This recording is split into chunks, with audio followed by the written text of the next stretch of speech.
He played through every consecutive format. And he hits, like, every beat correctly and scripts all his videos, 2K views, 5K subs. Not fair. If you've been watching all of my... Meanwhile, any old fucking asshole scraping content off of Hypnocorn and making the epic soy face in the thumbnail gets fucking 20K on nothing on a podcast. Videos, but I have a little bit of a different background for today. I'm always looking to make improvements with the channel, so please let me know in the His comment audio section. pops Do like you prefer crazy. the deck Joe's? No, it doesn't. It hasn't profile yet. in productions with the poster in the background, or do you prefer the bookshelf? I kind of feel like this might be a little bit less cluttered, seeing a lot of I like the bookshelf, Joe. Yu-Gi-Oh imagery may have been a little bit overwhelming for some when I had the poster behind me, but that's just my opinion. Please let me know in the comments below. I always typically look at those comments and try to reply, and I would really appreciate... Joseph, you quit law school? LOL, why?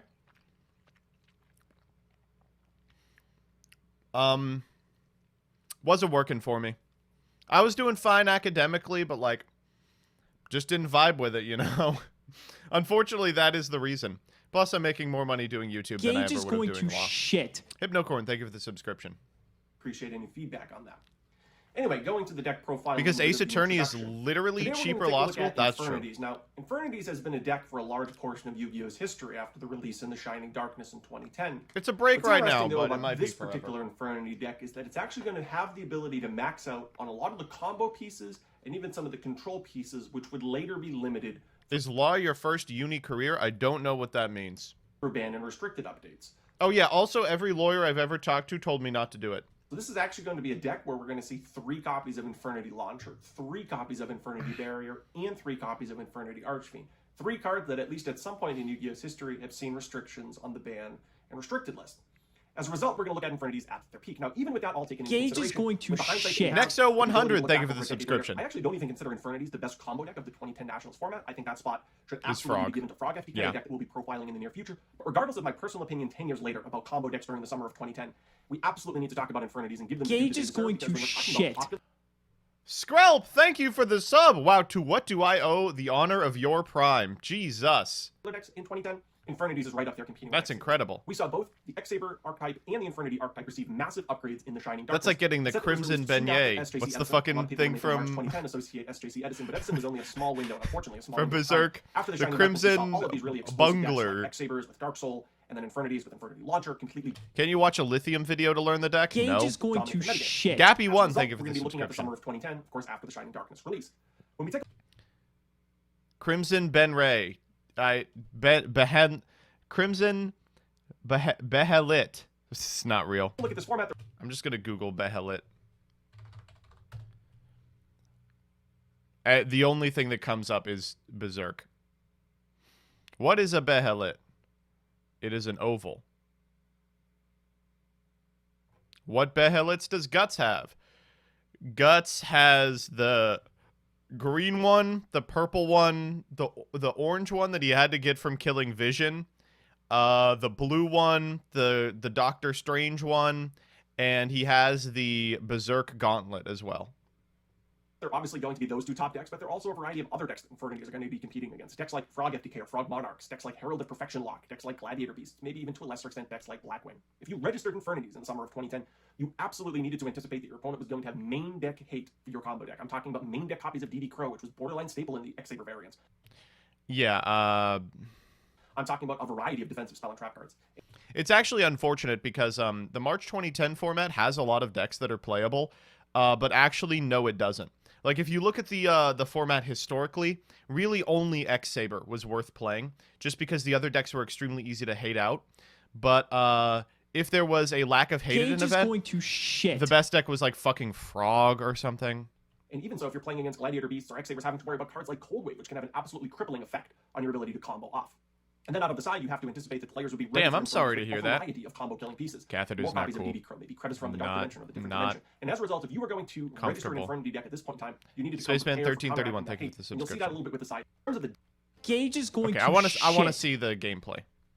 Stormgen25, thank you for the Next trying to subscription do. as well. We're also going to run 2 copies of Infernity Mirage to continue that theme of recurring our Archfiend as much as possible. Shit, these cards are Speaking of Mirage foreign. relative to Necromancer, and why we're only running 2 copies, is that you really don't want to draw Oh, they're German though. That makes sense. Infernity Mirage early. I don't know why that makes sense. That sounds like a kind of a racist thing I just said. Ah, the German Infernities? Yeah, big surprise. In the game, because it's entirely dependent on having monsters in the graveyard. At least Necromancer has 2,000 defense. Yes, its effect itself is dependent on having monsters in the graveyard, but you I can't tell why. could reasonably stall out for a little bit with 2,000 defense. Maybe that could wall a Thunder King Ryo, for example. You're not walling anything with Kekona? Yeah, it's my Kekona shining through. 0/0. Cannot be revived from the graveyard, which means it in and of itself is not a card that you want early in the game. Infernity is based on a racist stereotype?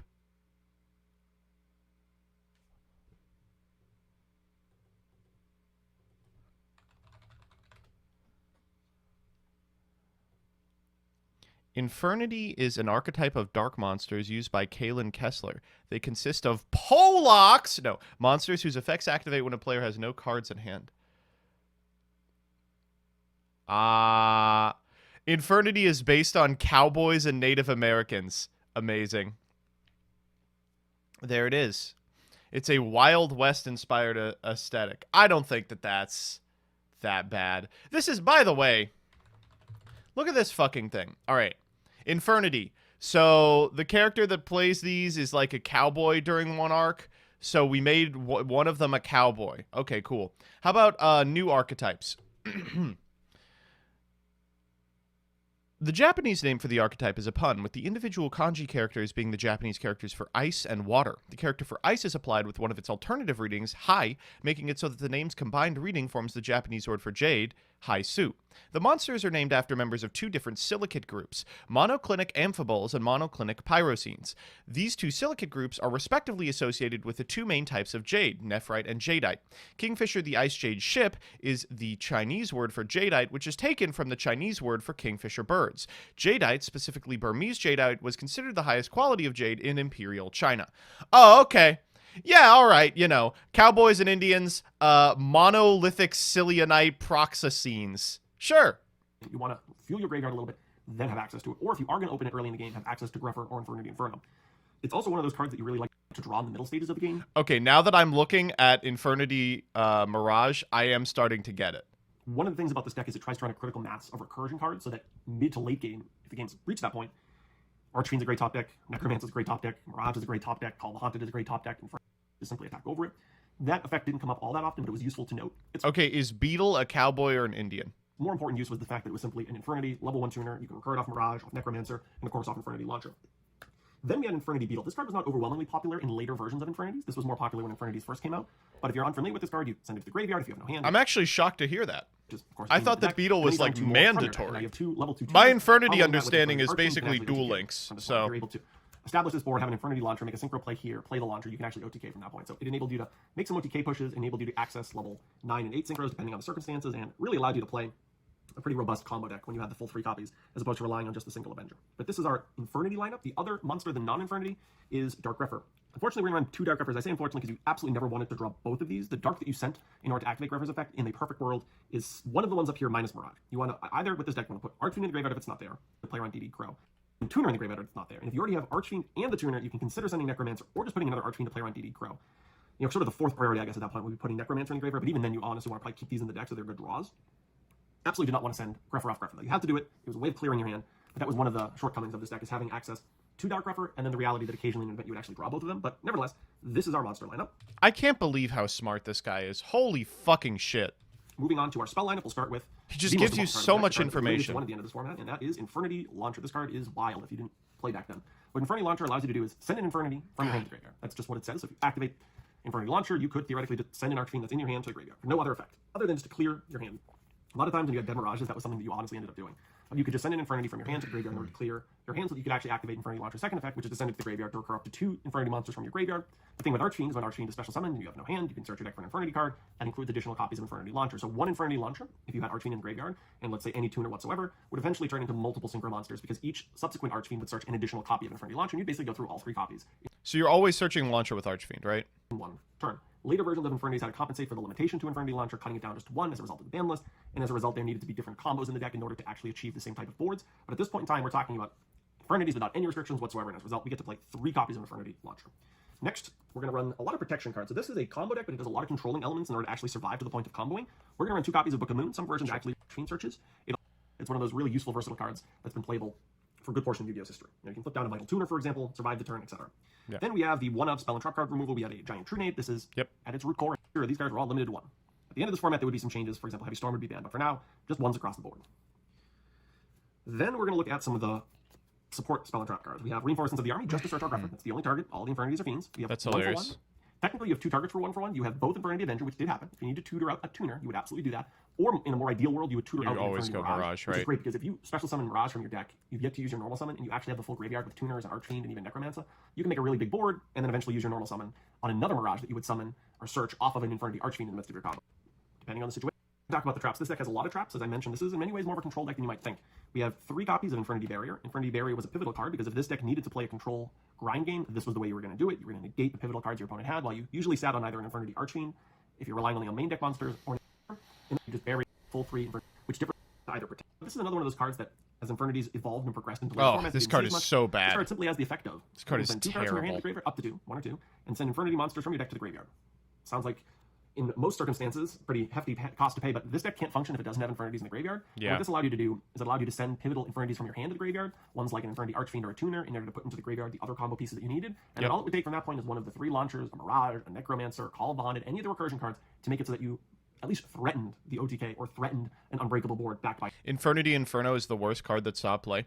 Did you know in Duel Links, in order to get Infernity Inferno into the game, they just made it a skill? There's a skill in Duel Links that's just discard your fucking hand. Infernity Barrier. So this card is and it's great! It also enabled you to send cards from your hand. It would be great. I think Infernity is bad, of You course. actually got down to 0 cards in hand. Now, it's not like you could activate this, send cards, and then activate Barrier in that same chain. That's not really how Yu-Gi-Oh works. But you could make it so that your opponent begins their turn under the impression that Infernity Barrier I think Rhoda could come back to 3 and not do anything right now. Just absolutely incorrect. is turned off. Then you flip Infernity Inferno when they activate maybe, let's just say for the sake of example, MST on one of your random back rows or Reinforcements of the Army, and all of a sudden you're down to 0 cards, and now your Infernity Barrier is live. So you could make some nice plays with that as well.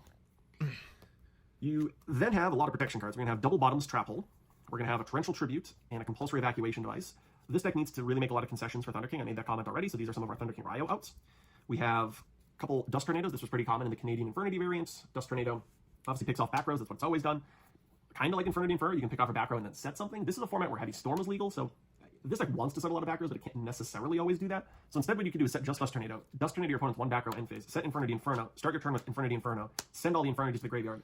I do need to kind of let you all know. You all understand that Infernoble Knight is like 2 cards away from being the best deck, right? And then if your opponent had only set 1 back row originally and you picked it off with Dust Tornado, then you can go for an OTK or a big push.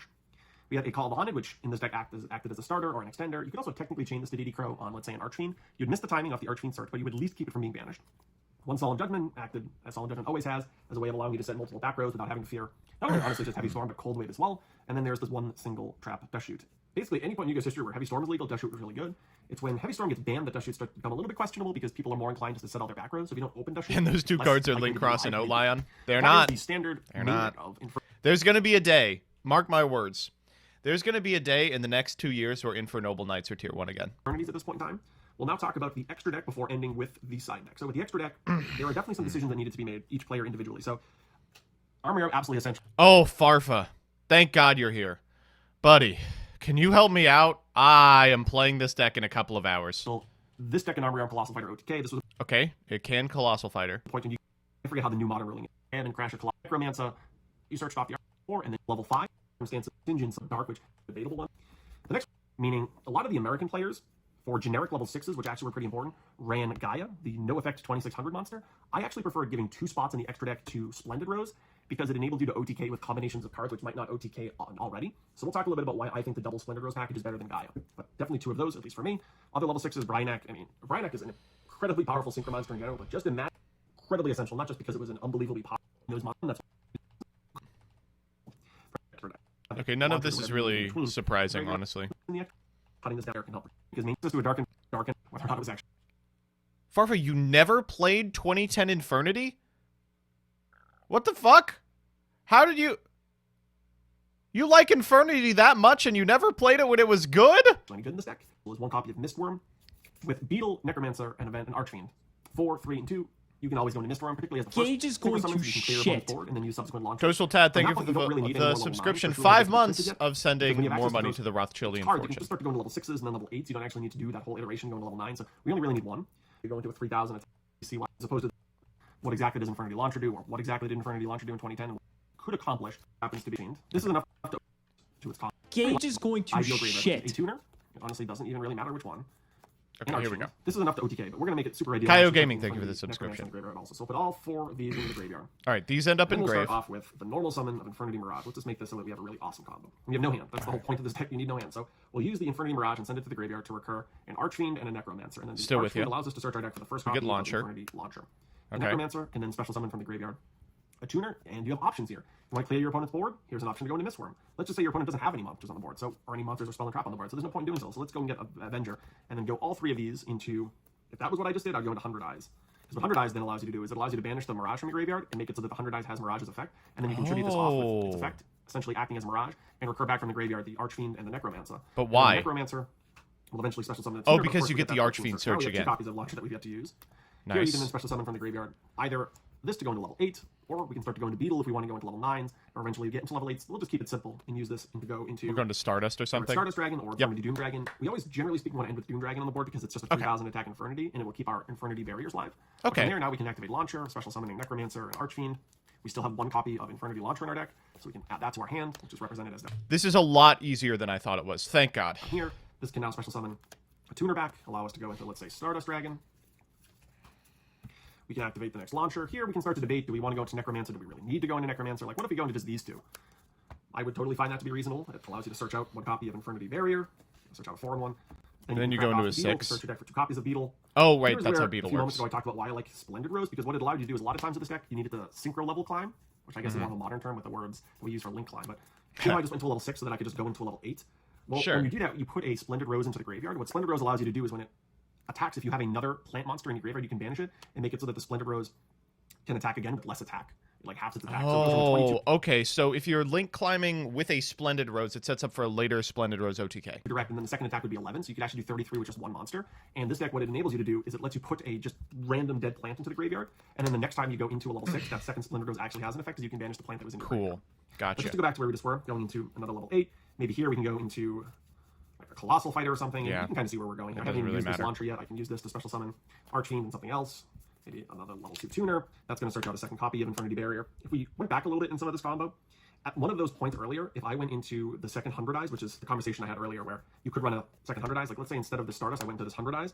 At the end of this combo, after I go into another synchro here, presumably Goyo is probably the best one, I could actually use the 100 Eyes here and banish, instead of Mirage, I could banish the Necromancer to special summon an Archfiend again, and then at that point I can search my deck for the 3rd copy of Infernity Barrier. Wow. I will caution you to this, if you were to make this play, you risk drawing into something that you can't use, so it actually might sometimes be safer to go into Bryanak here instead What do you mean risk drawing into something you can't use? of the Goyo, so that no matter what you draw, you can discard it to make it so that your barriers are alive. I mean, your opponent's not breaking this board, right? You have triple Infernity Barrier, even if they attack over the Archfiend, you still have a 3000 attack Infernity to keep these Wow. alive, and you even still technically have Avenger.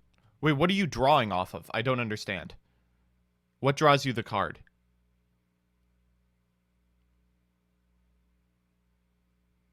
The draw phase. Ah! Okay, so Joe's planning for a scenario in which your opponent doesn't clear any of your monsters, but you want to continue comboing. I see. In the graveyard, so if they attack over something, you can recur it so that you still have one in attack mode. I mean, they're not beating this board. This board is really unbreakable. Not only in this format, but basically any format. But those are just sort of the bare bones combos. What this deck tries to do is loop Infernity Launcher 3 Okay. times, searching as many Infernity Barriers as possible, and depending on the circumstances, Oh man, this is going to be a hassle in my asshole. OTKing your opponent. Just one more. Me and Simo were talking about it. We're doing X-Sabers versus Infernity, and he was like, which one do you want to play? And I'm like, how much time do you have? One more little discussion about combos, just to stress why I particularly like the famous Rose version, the Splendid Rose version. So let's talk a little bit about how simple of an OTK is, just with access to having the Splendid Rose in the extra deck, the 2 copies of Splendid Sorry for this week, I'm with X-Sabers. No, I think X-Sabers is going to win as well. Rose. Let's say But here's the thing, both of those decks... See, so here's the thing. I know that Farfa viewers may say, oh, Joseph, you and Simo, you play the decks badly. You don't play them optimally. That's true. That's pretty true. That's yeah, that's true. However, we are now at a position where playing the deck optimally requires, like, not this, like, intuition that you would get over like 30 or 40 matches, but like a straight up understanding of what, like, how the deck plays, right? Like, we are leaving the period where you can kind of blind enter a game and be like, I'm playing Machina Gadgets, how hard could it be? And entering the period where it's like, yeah, so this deck has a pretty concrete combo that you absolutely have to know. These are the 3 cards that you have access to, right? These are in the graveyard, you have your launcher, now you activate your launcher, and you... Like, history is getting way, way harder. And shockingly, I think it's going to get a lot better for it, just because it forces both of us to, like, sit down and scrutinize the decks we're playing for a couple of hours, and also makes the wheel a lot less feasible, right? Because, like, you can't wheel if one of your options is a deck that requires 10 hours of practice, you know what I mean? You special summon these, and you search It's going to be X-Saber with the OG Dark Soul, yeah. your deck for another copy. I'm not saying the wheel's gone. There will be scenarios in which we use the wheel. They're just going to be fewer and farther between. For the launcher. Then you send the Beetle to the graveyard and special summon 2 more copies of Beetle. The Beetle and the Archfiend go to the graveyard, and then you go on your first copy of Splendid Rose. Okay. And you activate the Archfiend and the launcher to bring back the Archfiend and the Beetle, searching your deck for another We copy use of what, Infernity barrier Launcher. or launcher? Yeah. Has to be launcher. From there, you can use the level 6 and the level 2 in order to go into a level 8 synchro. Let's just say TOS format should absolutely be a wheel. See, I don't think so, because even in TOS format, there's lopsided matchups. Like, I wouldn't want to see Striker versus Thundra, for instance. for the sake of discussion, we're going to talk about Infernity Doomdragon. Then these 2 can synchro summon into Splendid Rose, and now you can activate the We can Infernity use launcher again, because we have providing Doomdragon. these 2. And at this point, let's just talk about how much damage that we've established. There's a ton. The 1200 and the 1800 is 3000. This is another 3. I liked our games too, but I'm not going to pretend like it was... Who's ahead and wins? I can't tell you that because it's a couple of weeks in advance. I'll tell you this. It's still very close. 1000. And now this directly is No one's pulled ahead yet. 82, but it's also a little bit more than that because this has the effect of attacking and upping the damage to 33 by dealing a second direct attack by banishing the plant in your graveyard. And because we fuel the plant in our graveyard through this combo, this actually deals way more damage. So even if your opponent has a monster on the board, we can probably still OTK them regardless. And just to reiterate, at the end of this combo, we actually searched a barrier too. So if we don't win, we actually have a barrier set off of the last Archfiend that we searched. So I really liked that Splendid Rose because instead of just using a generic level 6 that had no effect, you could actually later on in the game fuel the Splendid Rose OTKs, which I think were useful. I think the Splendid Rose plays were pretty useful. But those are some of the nuts and bolts combos that this Infernity deck could pull off. Okay. I think I have a decent enough understanding of this deck now. I think I thought it was way more complicated than it actually is. But the 2014 version is certainly horrifying. What's the episode for tomorrow? Are you leaving Edison? Tomorrow is Diva Hero versus... What the fuck was Simo on? Dragon. Yeah. This is not miserable. And Archfiend is almost always adding launcher. Yeah. Oh, so you won? Cool. I don't know why you think that. Dragon's an extremely good deck.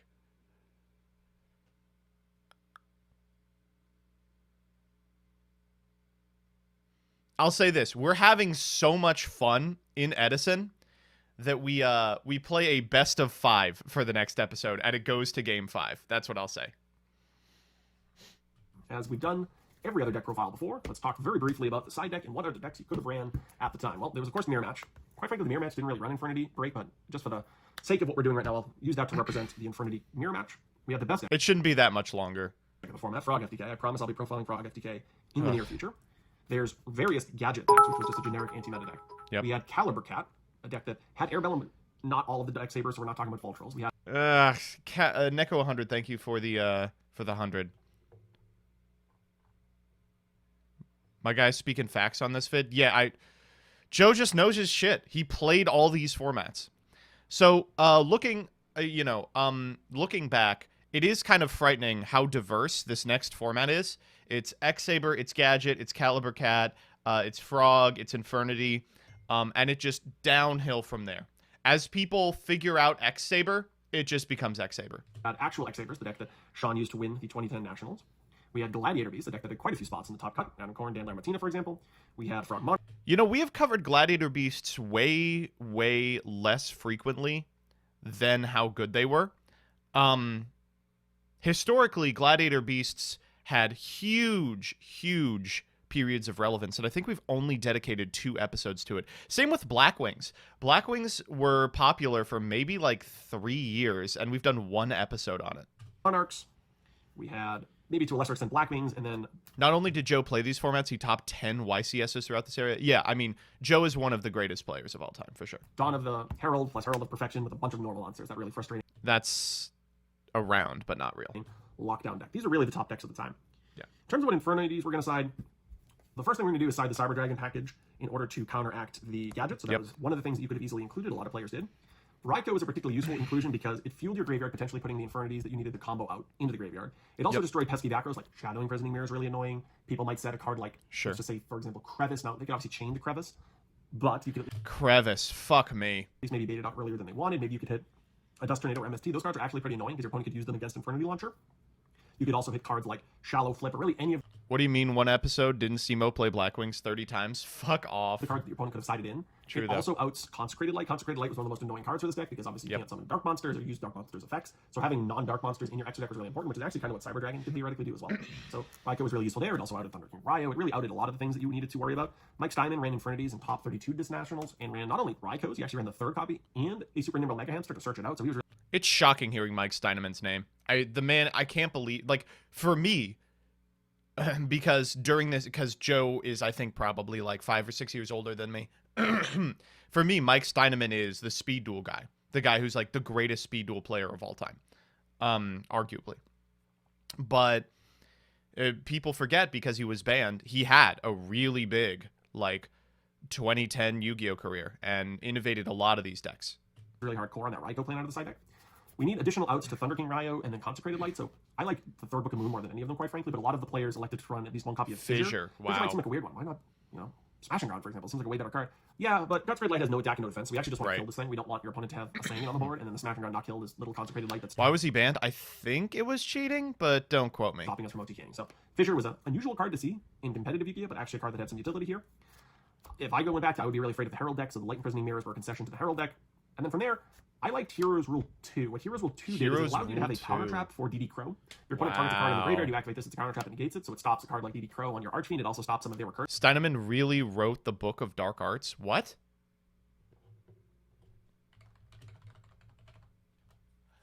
Two ends.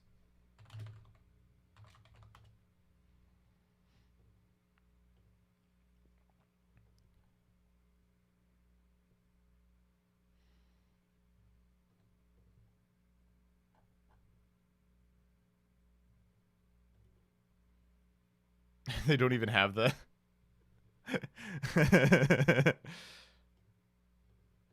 Version cards if they're running, for example, X-Sabers with Fall Trolls and Gotham Skull. So I really liked Hero Rule 2 because it not only acted as defense, it also acted as protection. You could run one, maybe two, depending. I could see you running a quantity of Divine Wraps. Problem with this deck is this deck wants, obviously, no hand all of the time. So if you're in the middle of a combo and this is your protection trap, as opposed to Hero Rule 2, your opponent can time something perfectly and make it so that you can't DD Crow them. Or rather, can't Divine Wrap their DD Crow, for example. So that was a little bit debatable. Yes. Mike's 100%. Do you remember the conversation we had like a week ago about soft cheating? Mike is like the progenitor of that kind of stuff in a lot of ways. Mind Crush is another one of those that's tough because you need to have a hand to activate this. Even if you know the card is in your opponent's hand, you can't activate this without a hand. This deck's obviously trying not to have a hand.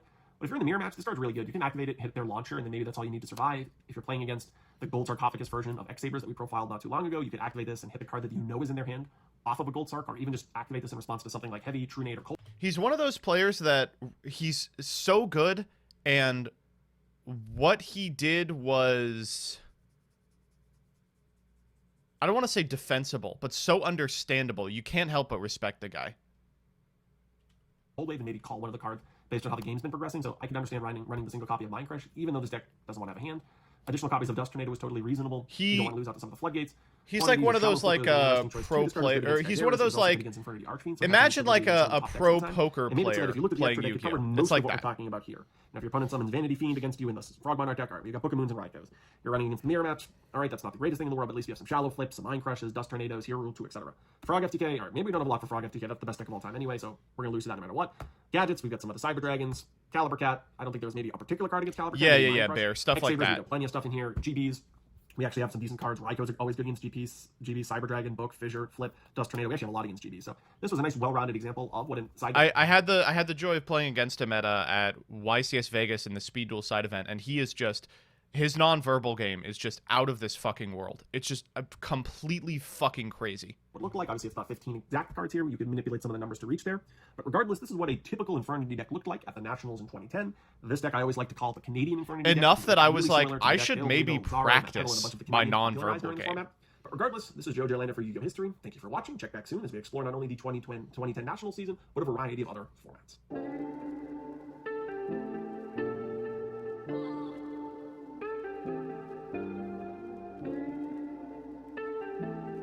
Damn, this was a good video.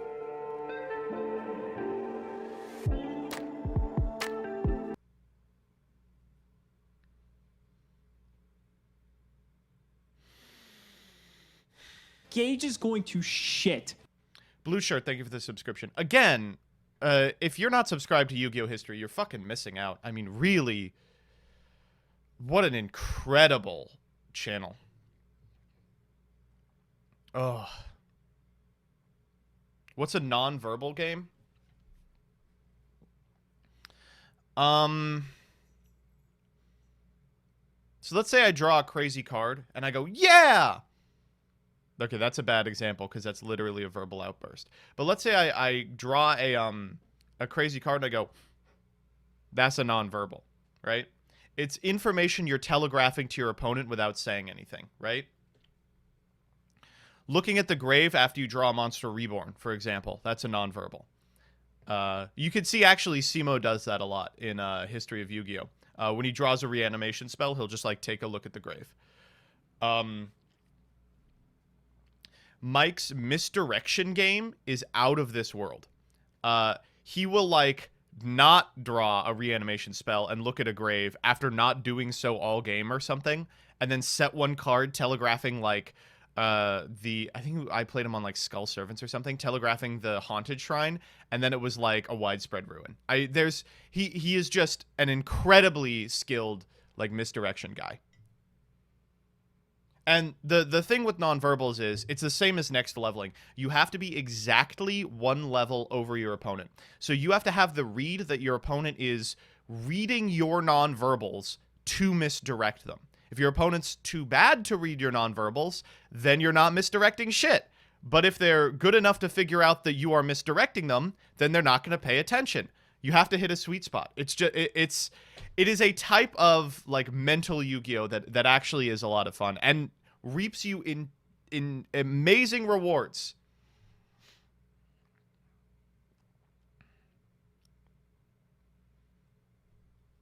It's like there's like a lot of like weird poker stuff that Yu-Gi-Oh players should probably like do and know.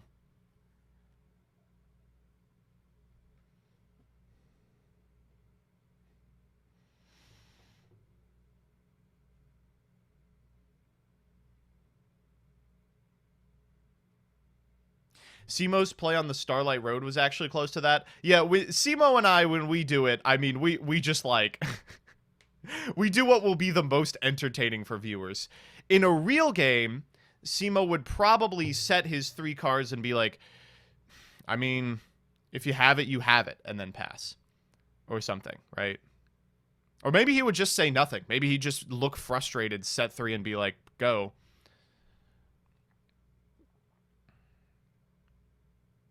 But in history, it's funnier if he says, if you have Heavy Storm, play Heavy Storm right now. And then I go, okay. And then he goes, I got ya.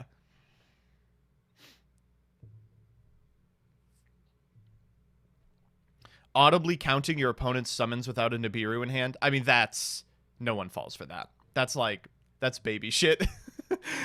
Respectively, that's baby shit.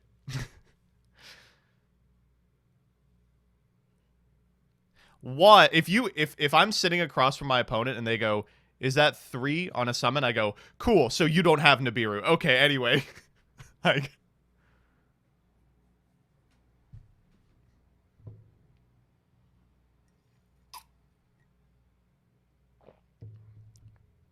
but what if they do? Then I've been next leveled.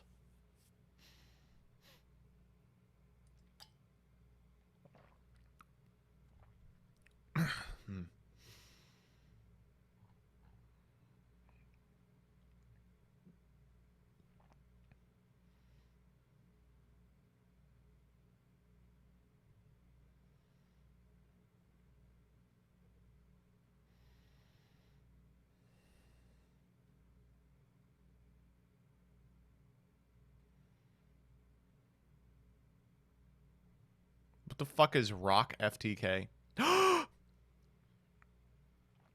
John Hinckley's on streaming sites. Let's go!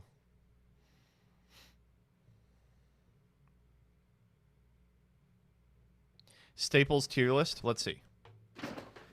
You already know what today is. It's Workout Wednesday! What's going on with your big dog? I love Callie's videos. Callie is one of my favorite YouTubers. I just want to see what he puts here.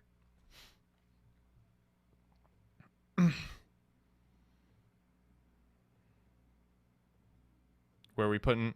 What? Where are we putting it? I don't know about this, though.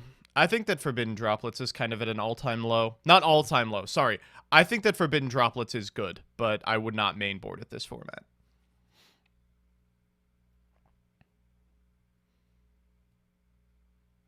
And I definitely think that Book of Moon is... I definitely think Twin Twister and Book of Moon should... Twin Twister should certainly be an S tier. I think Book of Moon is the sauce. Whoa, I think Crossout's the sauce too, but it depends on the deck, so I guess that's not fair.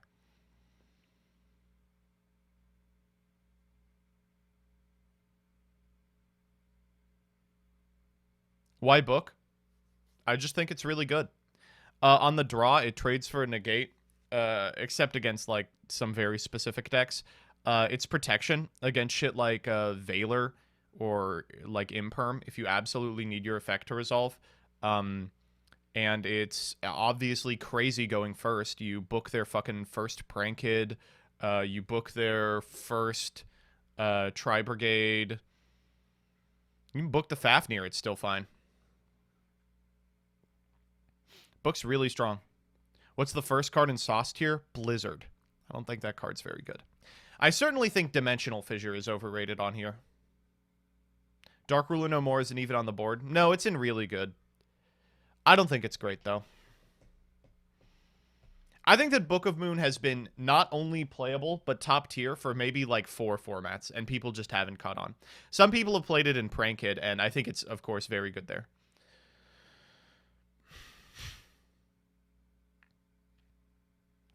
Harpy's Feather Duster low tier, by the way. Well, chat, I hate to tell you this. He's goddamn right. He is goddamn right. Harpy's Feather Duster is only okay. Why? If a deck is setting back row, it's either chainable or it's exactly Imperial Order. I think Twin Twister is really, really good in the board for that reason. So that you can make your plays, and when they go for the Imperial Order, you can be like, okay, I have the Twin Twister.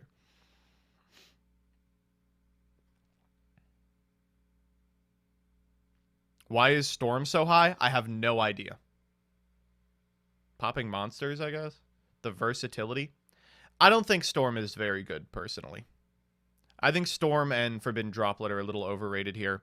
I think that, Crossout, Twin Twister are massively underrated. But otherwise, this is fine.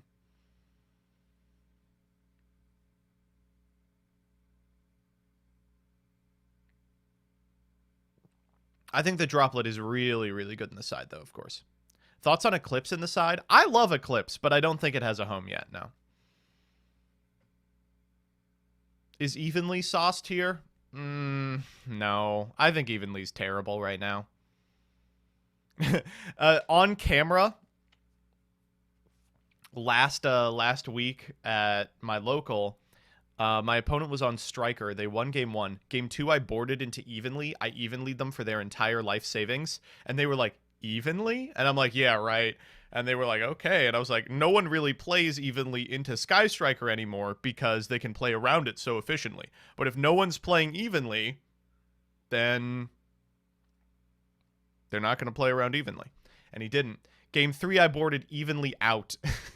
And not only did I board evenly out, my opponent said, you boarded evenly out, I bet. And then did their play. And I was like, well, you got me. You figured me out. They were right. Cotton 4K. It's time to take a look at the fan. We have one copy of the Zetalis Mandra, one copy of Jet Synchron. I did win anyway, yeah. Triple copies of Manju. Only because I drew Twin Twister. And Ben 10. Why is mine on could be better? Because mine could be better. Everyone on Reddit hates Mystic Mine. Mystic Mine is really only okay. Effectively, even with the card of multiples and the OCG here, it looks like one is fine. We also have triple copies of Chalice Slime, one copy of the Magician of Black Chaos. Wow, this is a rough one. One Bethor. The drop. Unknown wins and triple copies. Flunderies nuts. Here. Wrapping up, probably. I'm glad that this deck is sort of circling the drain. When I was first looking at Flunderies profiles, they looked like fucking shit. At least this one looks decent. I still don't agree with the barrier statue of the Stormwinds, and the second Ryza seems like overkill. But at minimum, this looks better. Probably one of the Check with Twitter. A punk psychic engine Okay. built into it for the capabilities of climbing up ladders a whole lot easier. So we have triple copies of Animancipator Analyzer, triple copies of Animancipator Researcher, triple copies of Animancipator Seeker, triple copies of Ash Blossom. Enjoy Spring. I don't see anything.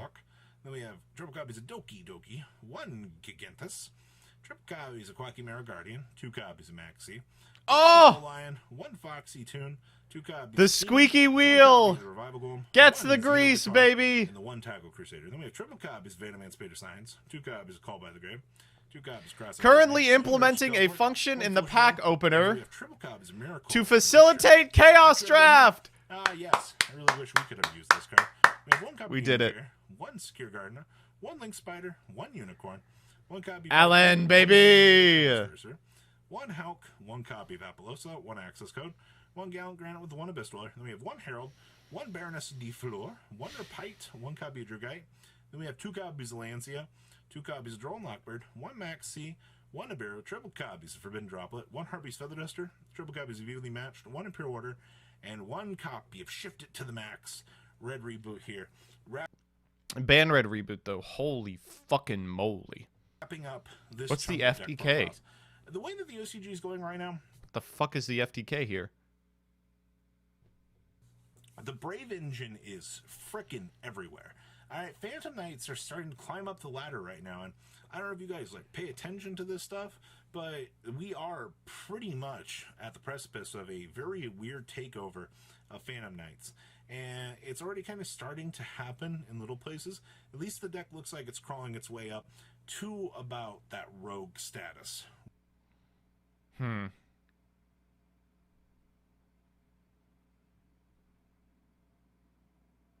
It's Megalith? What's the Megalith? FTK.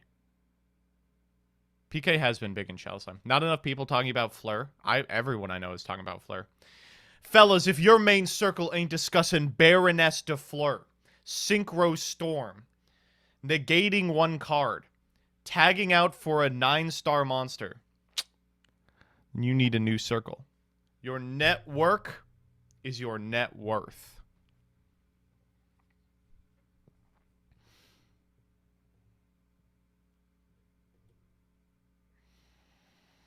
All right. The Crow, fuck you, Gage, Alex C. moment. MBT looking at memes.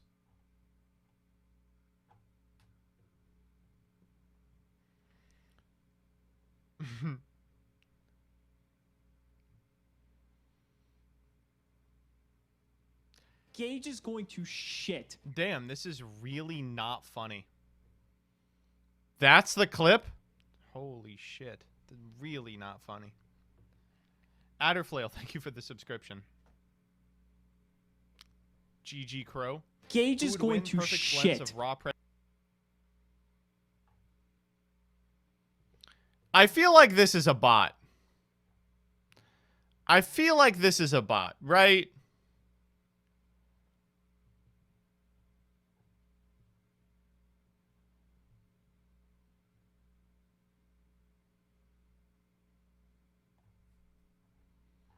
MBT reacting to progression series.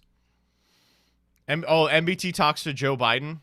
Hi, Joe Biden. That's you, right? Hey, hello. Hey, yeah, this is Joe Biden, correct? Yes. Yes. How can I help you, Joe? I was just hoping that you could give me some insight into the progression series. Can you help me out? Of course. Thank you so much. I gave Simo 2 pieces of masterpiece. Oh, that's crazy. I can't believe that Joe Biden showed up on my stream the other day. Wow. All right. You want to play some Ace Attorney? What do you think? Huh? Ace Attorney?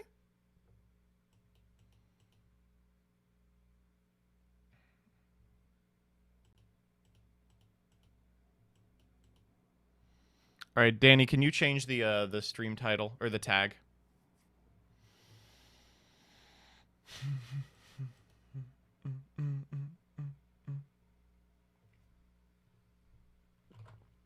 I played some Doom Eternal yesterday. Man, that game's only okay.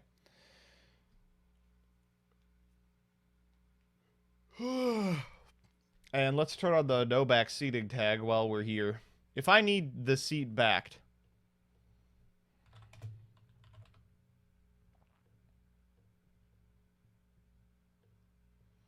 then I'll let you know.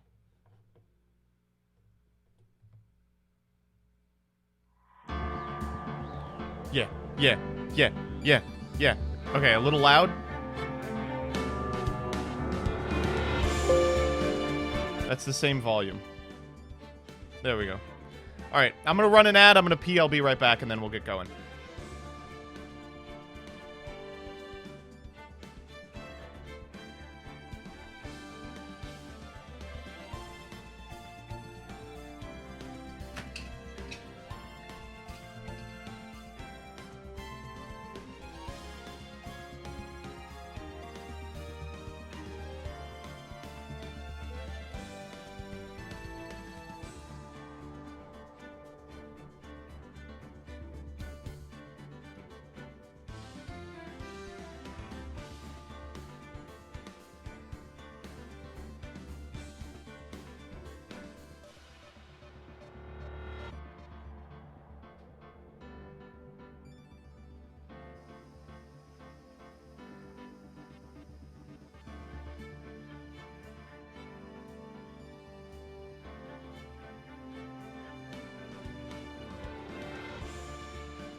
You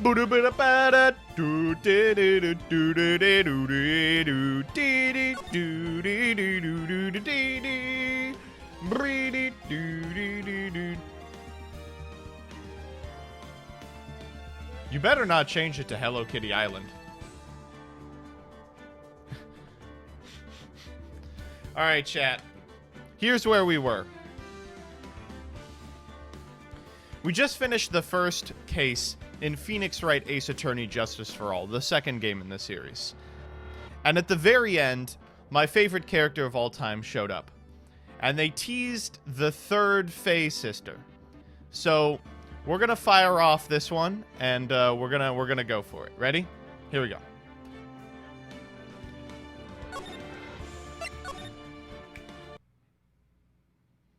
That was no accident. Oh. I was drugged with sleeping pills. Gage is going to shit. Kane Ginseng. I was murdered by that person. Thank you for the subscription. And Austin NCK, thank you.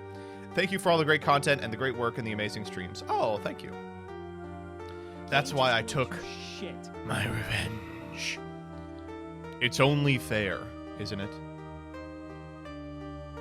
Eenie.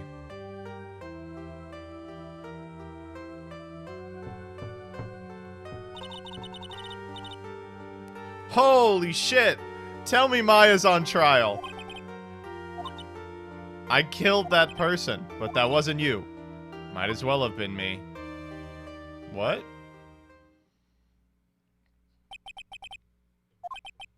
The events of that gloomy, rainy afternoon that started this whole mess keep playing through my mind. Oh, good.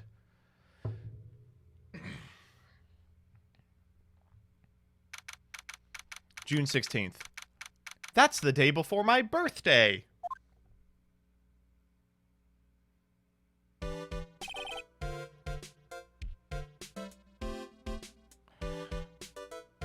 What's wrong with this guy's hair? Yes. Actually, more than being depressed, I'm angry. Angry at that weather girl on TV. I think our little rainy spell will take a break with the day of sun, is what that girl said. I'd stake my life on it. You know, it's the weather. But that's why I didn't bother to bring an umbrella today. What nerve, calling herself a weather girl. She's gonna hear about my $1,500 suit. Alright, I hate this guy. About your case. Are you suing the weather girl? I'm sorry. My name is Dr. Turner Gray. I'm a surgeon. Okay. I'm here today because of this incident. Malpractice at Gray Surgical Clinic. 14 inpatients lose their lives. Oh, you're the doctor at... It's quite upsetting. Yeah, okay. The one that screwed up was the nurse. It was her that got the medications mixed up and killed 14 patients. And yet, now listen good, and yet, that nurse had the nerve to go and die before admitting to her wrongdoing. She didn't even offer any sort of explanation to me, and this is the kicker. She up and has herself a grand ol' accident and crashes her car, instantly transforming her car into the accordion model. Okay, still with you?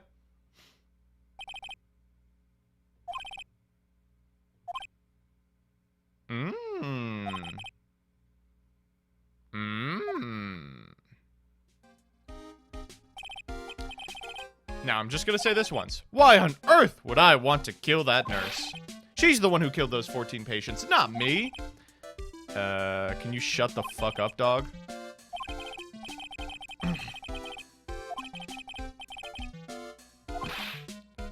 Oh, so despite the fact that he got away with all this, he needs to resolve this because he's getting no business. To who? You were never brought into court.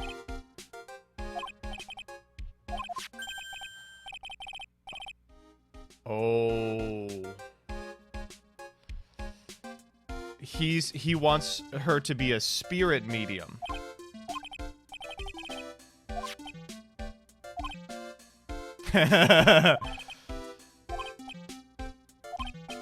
Who worked a few trials together, but she went back to her hometown to undergo training. Ah, yes, it must be lonely for you. Oh, okay. I've set up an appointment. For what? I feel like we can really take a dump today. Channeling. I'm going to have her call the spirit of the nurse that went and got herself killed. Okay. I don't know about this one. Not counting training, this will be her first time channeling a spirit, so she gave me one condition before accepting my request. The condition is you. She said she wouldn't do the channeling without first seeing you again. And that's why I've searched you out. You want to see her too, don't you? Yeah, I guess so. And so, that is how I ended up visiting Maya's hometown with the doctor. Oh, they skipped over my birthday.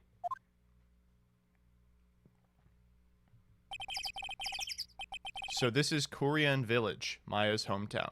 Man, this place sucks. Whoa.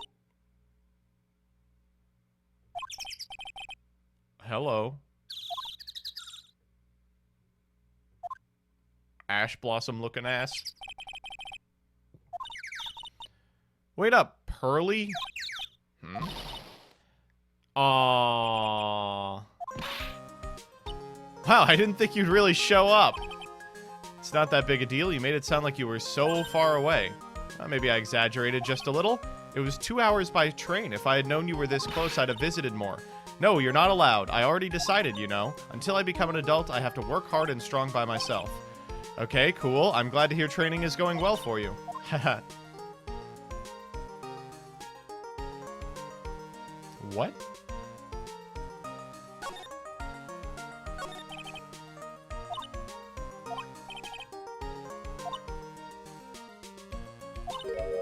14 people died of malpractice on Dr. Gray's part, right? And to pin the blame on the nurse, he killed her in what appeared to be a car accident. The tabloids. Okay. I'm just pulling your leg, Nick. I heard about it all from Dr. Gray. Oh, come on, Nick. I wouldn't take on a crazed killer as a client. That's too scary even for me. Sure. So this is your hometown, huh? Yep. Okay. Kurayan. Kurayan, am I saying that right? But I've heard people call this place Medium Valley too. Thank God. Interesting. So everyone that lives here is a spirit medium? Pretty much. Most of my ancestors were too, I think. Sure. Only the women of this village are the mediums. The men are male wives. Oh no, they leave. Huh. If I was in a town full of women, I'd want to leave too. Oh yeah, I wanted to ask you about the girl I saw earlier. Do you know her? Yes, Pearly. She's my cousin. Isn't she adorable? Just like yours truly. She's got quite the forehead on her. She's a medium too. Okay, she is also 4.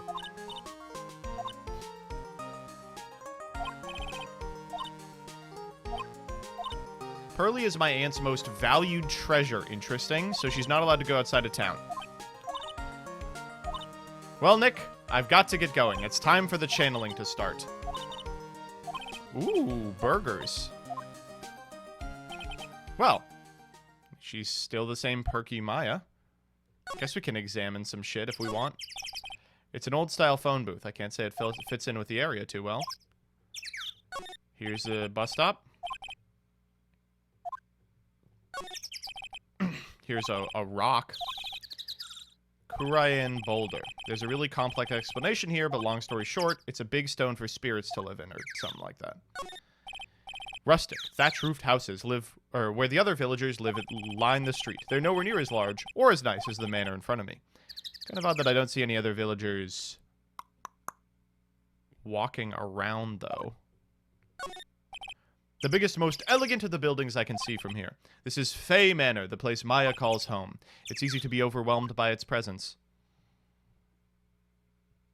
Alright. Do we have some people yet? We do. She's 8. Wait, Maya's 18 in this one. Whoa, time actually is passing. Holy shit. Alright. Wait, then she's an adult already. Come back. I don't want to have to do this case. How the fu- Oh, right. He's here for the channeling. Oh, my God. That stupid weather girl made the wrong call again. It will rain cats and dogs today, she said with a straight face. I can't believe they allow such misguided reports in the public airwaves. Cool. Awesome. This is a splendid manor. God, get some new glasses. I was given a guide map to this building. Here, I have a copy for you, too. Great.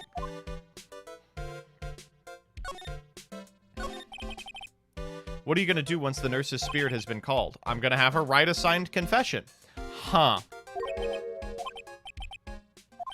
1 year ago, on May 2nd, 14 patients died due to my negligence. And then on May 24th, I fell asleep at the wheel and died in a car accident due to my further negligence. I'm sorry, and I apologize for being negligent. Boy, this man really thinks this is all going to work this way, huh? Okay.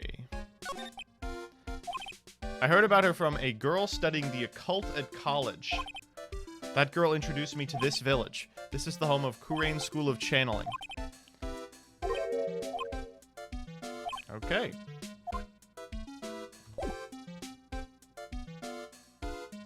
Let's give him my badge.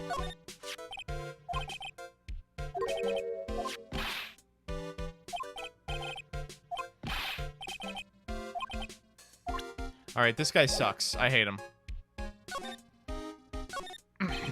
A piece of cloth with finely written characters jammed on it. 100 ways to save money. Jeez.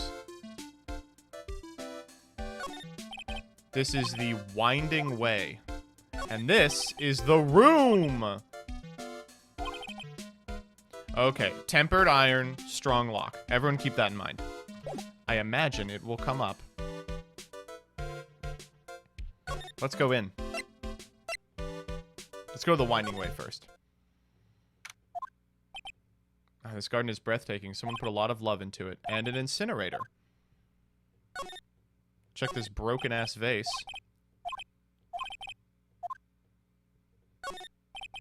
Small incinerator. Okay. And this is a splendid garden with a small lamp and traditional decorations. I looked at the incinerator already.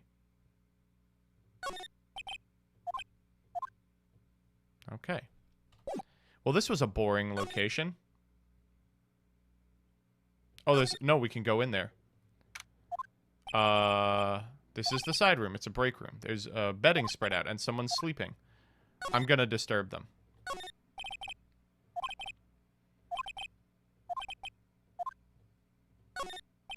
It's a small alcove. This is a wooden bear sculpture. And that's all there is to say about this place.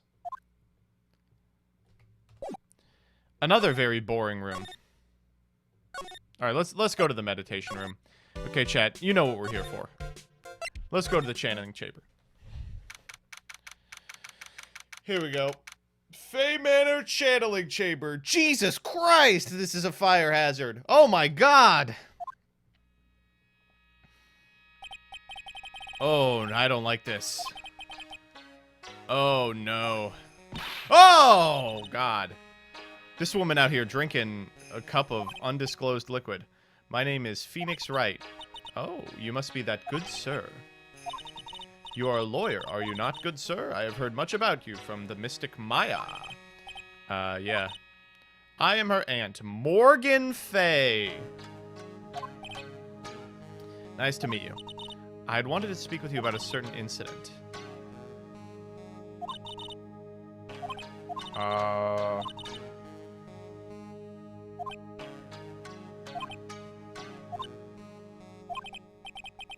Okay, asshole.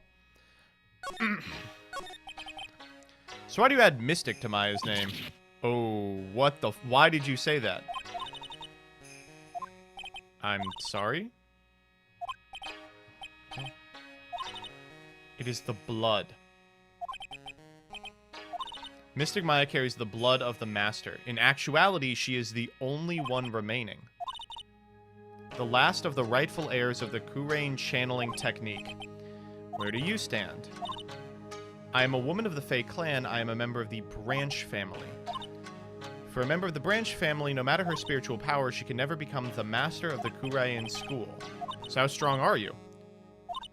I cannot begin to compare the lowliness of my power to the Master's. Huh. So today's channeling will be here first? Yes, good sir. Because the spirit of a person who dies in a traffic accident is usually very strong, it is usually easier to call that person to our world. The channeling will take place here in the channeling chamber. As you can see, I am in the process of repairing. This room is the chamber, the place where the spirit medium speaks with those who have departed. Okay, so we can't watch it. Okay, fine. I will say, she does this constantly.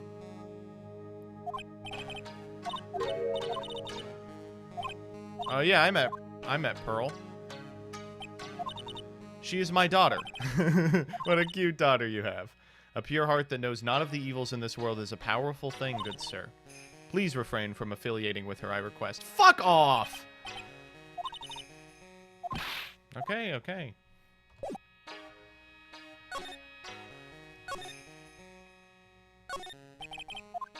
So, a lot of candles, huh?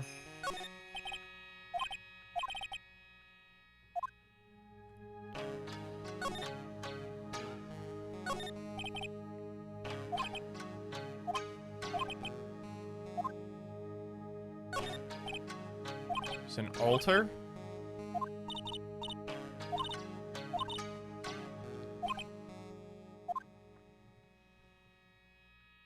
Alright, nothing else. Oh! Some empty space behind the folding screen, so it's completely dark. Ooh, I bet that comes up. I bet that comes up. Okay, well. How about my badge?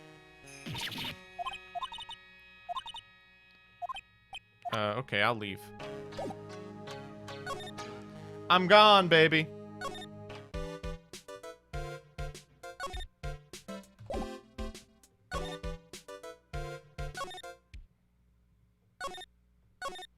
Ah, Phoenix Wright.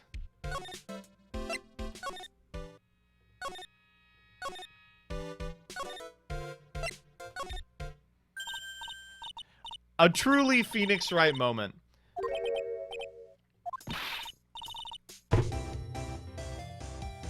No.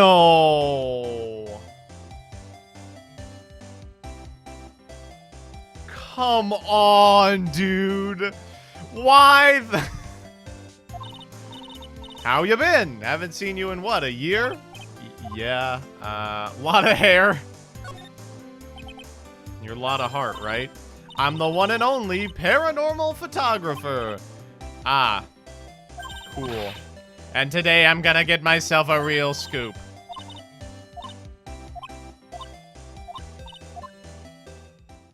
I thought we weren't allowed to be in there.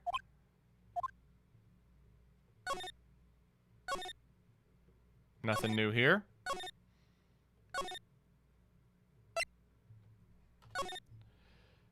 Keikona, my favorite character.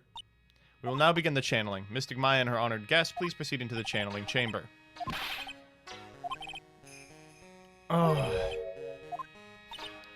Do you have the channeling chamber key? Okay. Big-ass key with a spider web on it. The key is one of a kind. So please take care of it well. Okay, Dr. Gray, let's get started.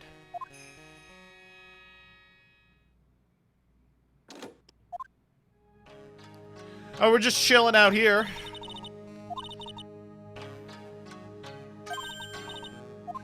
Hold on now, Granny. How come we ain't allowed in that room? You're fucking stupid. I'm from the heart of the Heartland. Oh, no. This is Kurayan Village. If you cannot follow our traditions and rules, we request that you leave. They're gonna kill each other. Now then, let us wait. And we have to do this in real time, chat. Oh!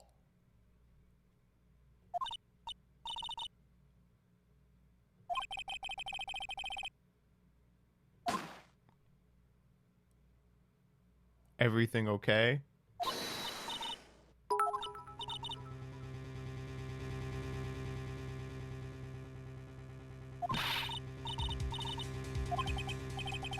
I've heard that sound before. It's a gunshot. I'd bet my life on it. A lot of classic gunshot understander. I guess I gotta break in. But there's only one key and that kid's got it. Well, we're gonna have to break the door. Is that alright, Ms. Faye? Yes, but there is one matter. That is, don't try to stop me. You can send the repair bill to me. We're trying. Oh! Holy shit!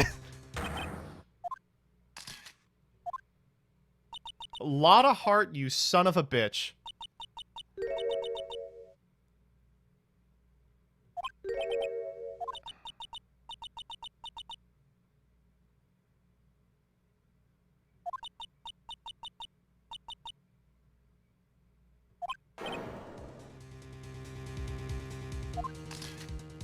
Stop taking photos!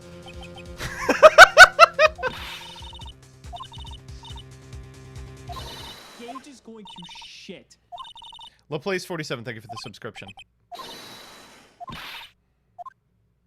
Wow. That's not ideal. Ooh, not ideal. Okay, we had to use the phone booth to call the police. They're on their way.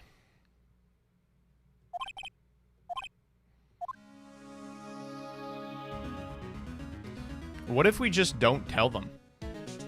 This seems like the like town in Get Out, right? What if we just don't call the police and we say he like slipped and fell?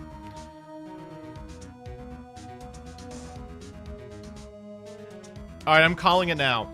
This is a setup by Morgan in order to become the rightful heir of the Kurayan village.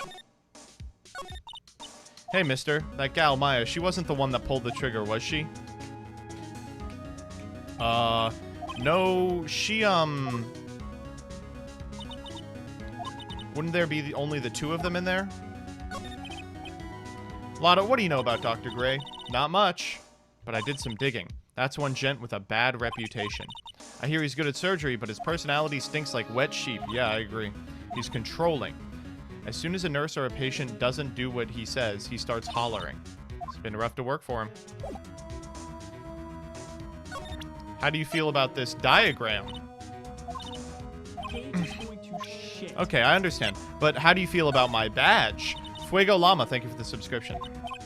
Fuck, she didn't even want to see the badge? Okay, let's go back to the crime scene. Ah, Mr. Wright. Okay, the spirit severing technique was successful. She's still unconscious. Yes! Yes! You again? What are you doing all the way out here, Gumshoe? I was in the area for a business trip. Well, time to check out the crime scene. Why is he grinning at me? My name isn't Jim Shoe.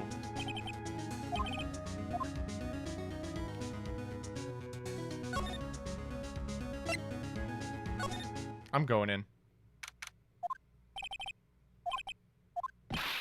Don't touch anything. Hey, hey, hey, hey, hey, hey, hey, hey, hey. Yes. Talk about Maya. She's the only one who could have done it. But she's a spirit medium. She wasn't her. He was shot in the forehead. But he was also stabbed in the chest with a knife? What?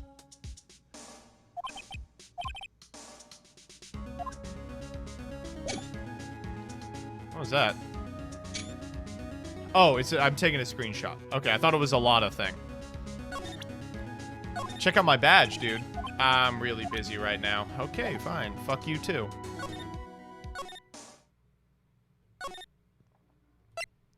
Alright, let's try Winding Way.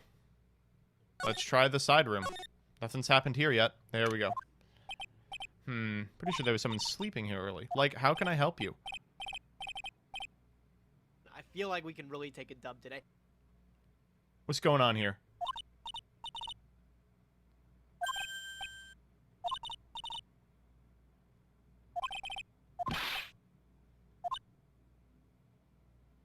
I'm always doing this.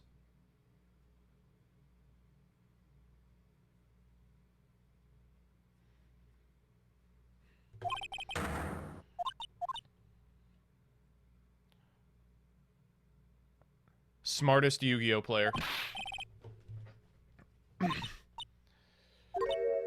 That's like totally a bummer. Is she wrong though? Is she wrong though? My name is Ina Miney. I'm studying parapsychology. Of course she's in college. Occult studies, okay? Supernatural phenomenon, ESP, psychic powers, that sort of stuff. I'm an attorney.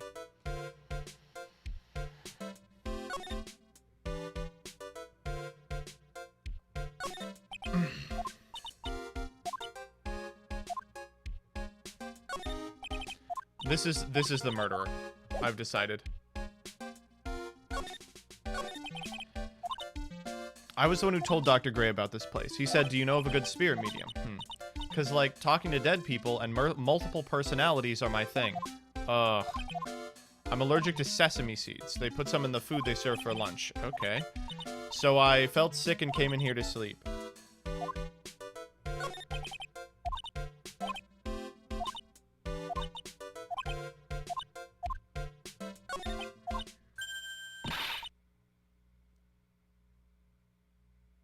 What?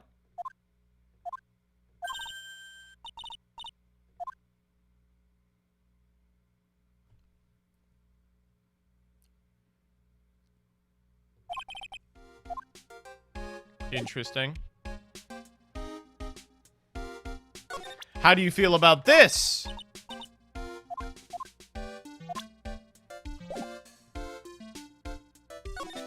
All right, well.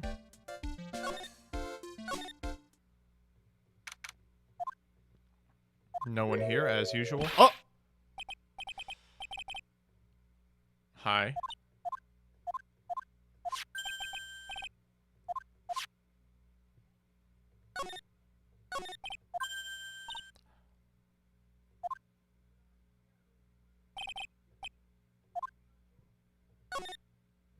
Damn!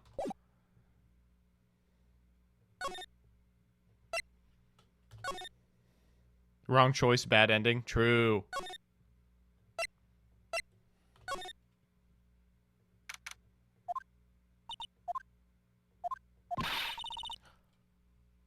God, don't let it be me next.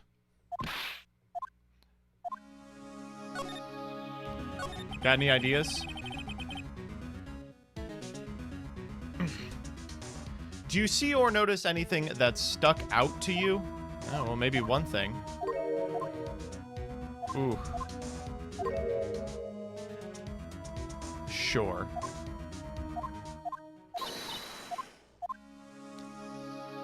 Let's go!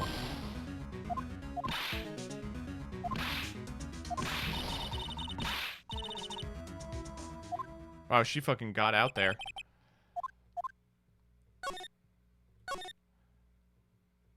We're following her back in. You have such impeccable timing. Oh, good. Alright, everyone listen up. The investigation's not going to be done till real late. Everyone sleep here under the roof of the Fey Manor tonight. Boy, that's an awful idea. This is already a much better setup for an investigation than anything in the first game. Everything made sense. Completely fine.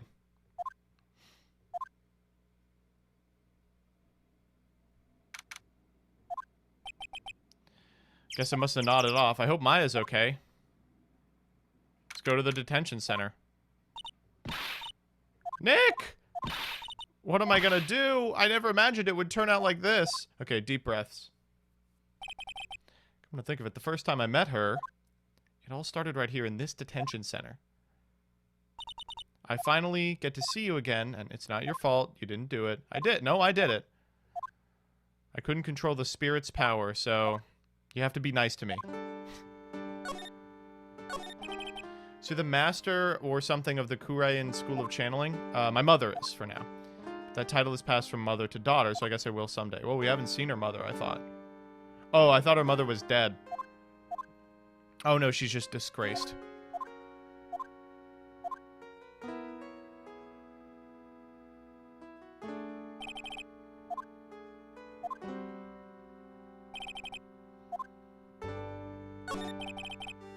What exactly happened in the channeling chamber? Oh, her mother's missing. Okay. I went into the room, we locked the door, and sat down across from him. We closed our eyes, I began the channeling. That's the last thing I remember. I do remember having a dream. Okay, talk to me about the dream. I was dead and buried in the ground. I couldn't move. It was really unbearable, suffocating. There was a familiar smell, too.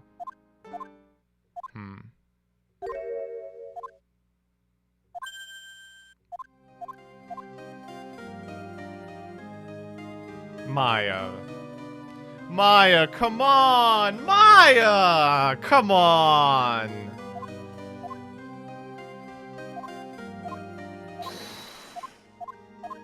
If we pulled the parrot out, I think that we could do this one. When is the trial? Tomorrow. Awesome.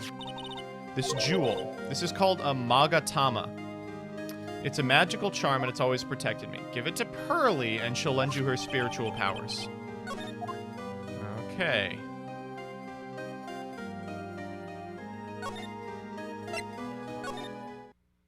Just wasting 2 hours getting back to the village.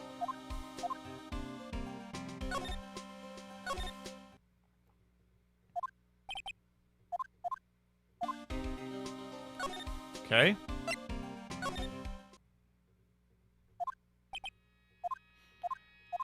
Alright. Ah, son of a bitch.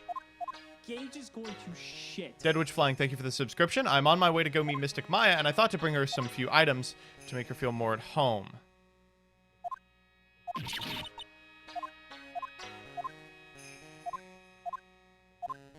Okay, let's talk. What happened? Okay, here we go.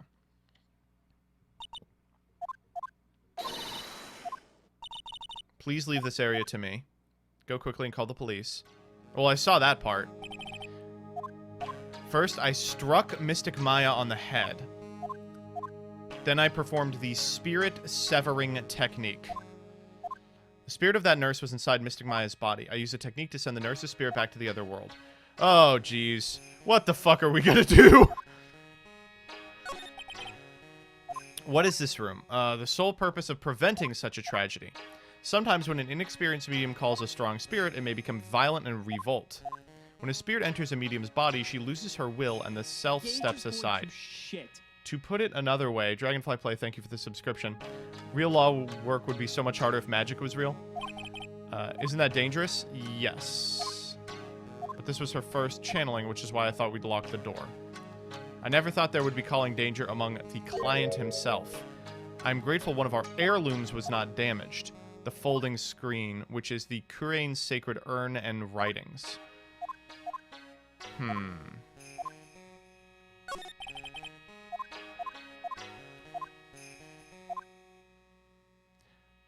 Pearl has the power to become a master? Pearl is different. Her spiritual strength is so great, it's even greater than some of the main family. My theory where she orchestrated this to usurp power from the main family, it's coming to a head. In any case, our world is different from yours, so perhaps it is best for you to quit. I don't know what that means. I'm gonna look around. Guess this is an altar. Beautiful and expensive folding screen. Oh! A hole!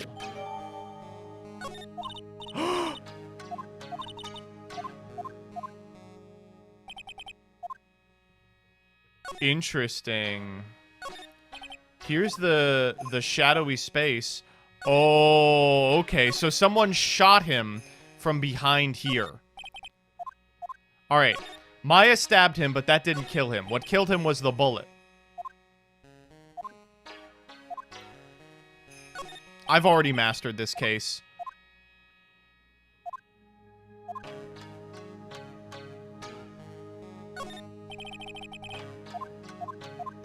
I've mastered this case.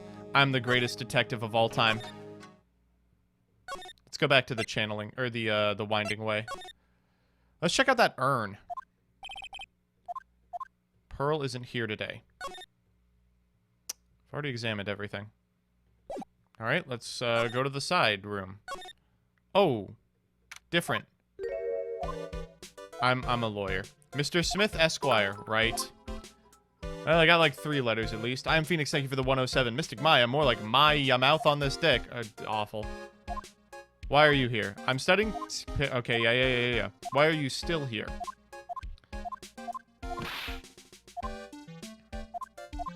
Wow. She is awful. Why are you still here? There's so much to study, like the medium's training, or how they inherit their spiritual power. So I asked if I could stay here a little longer. Okay.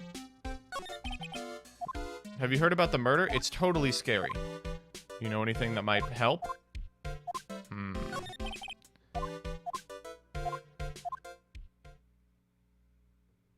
I need her. Choose a patient. Well, there's nothing we can do about that. Let's examine. Where did this box come from? It's for storing clothes. It's got some channeling costumes in it. Alright, nothing to say here. Back to the winding way. Pearl!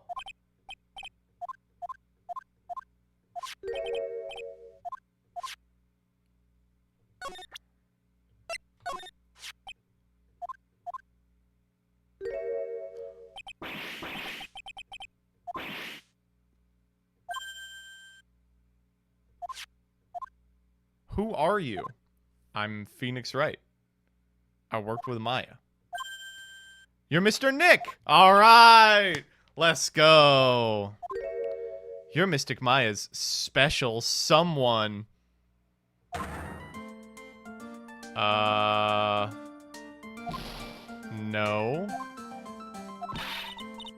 Yes, I will. It's like a beautiful fairy tale. That earnest look shining brightly in your eyes. It must be true love. Jesus Christ. I'm so jealous of Mystic Maya. Ah, what a wonderful relationship. I am 8 years older than Maya. All right, Mr. Nick. I'm small, but I'm gonna help you in any way I can. Easy.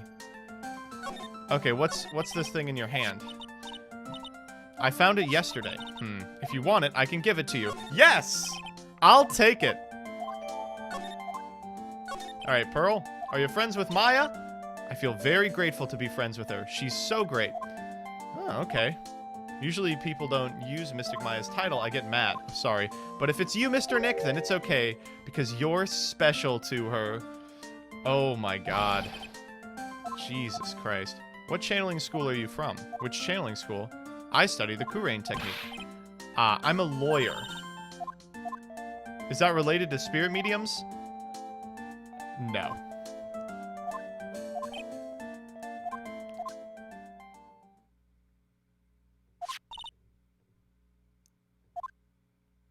I was told to give this to you, but I can't accept something like this. All I really should do is charge this Magatama with spiritual energy. Jesus Christ. Whoa! What the fuck did she do? Okay. See people's secrets. Alright, let's go back to that other fucker. This motherfucker's hiding something from me. No. I totally don't know him. Whoa! Oh, this is sick. Holy shit, this is so fucking cool. You can see it, can't you, Mr. Nick? You can see the lock on that person's heart. Huh? This is the power of the Magatama. Only you can see these psych locks, Mr. Nick. The more someone wants to hide their secret, the more locks you will see. You can unlock it.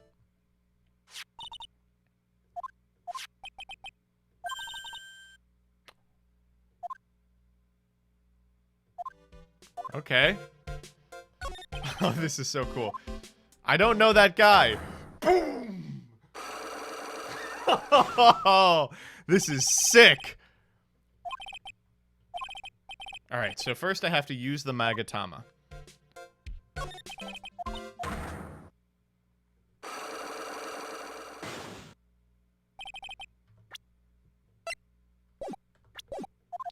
Oh, I have to use it here.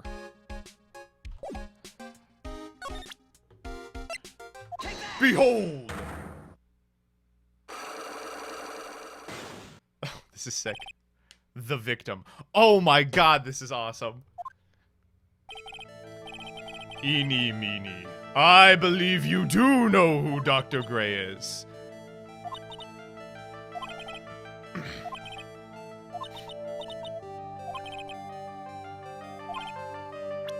Show something that shows a possible connection between Eeny and Dr. Gray.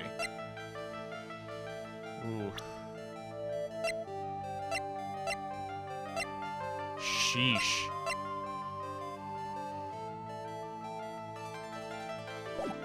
I don't have shit.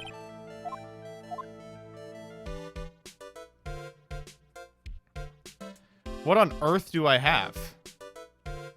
Chat, I'll ask you this. Do I have it yet?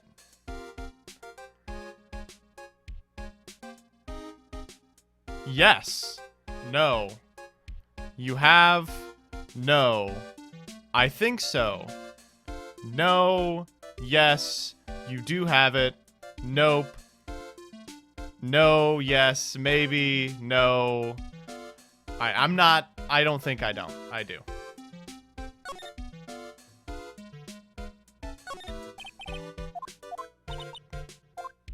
Oh, it's hers. This village is famous for bears. Gage is going to shit. Dakota 123468, thank you for the subscription. Or LaPlace47, thank you for the gifted sub, rather. Alright,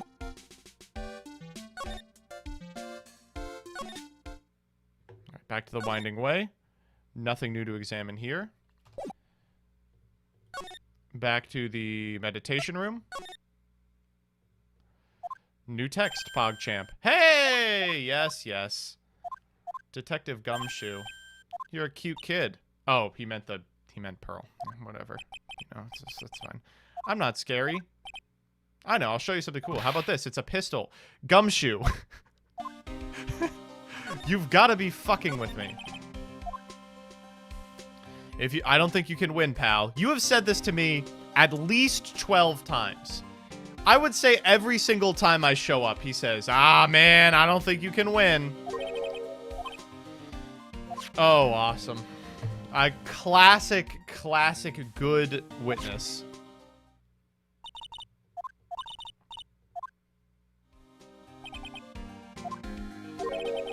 There's no way anyone other than Maya Fey could have done it. About Dr. Gray. The victim wasn't super famous, but people still knew who he was. That's it. That's it. His face was all over those tabloid shows last year.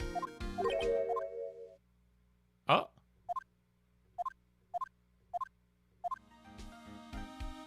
Alright, we'll go to the office. Got 2 pieces of news for you. Bad news and even worse news. So which do you want to hear first?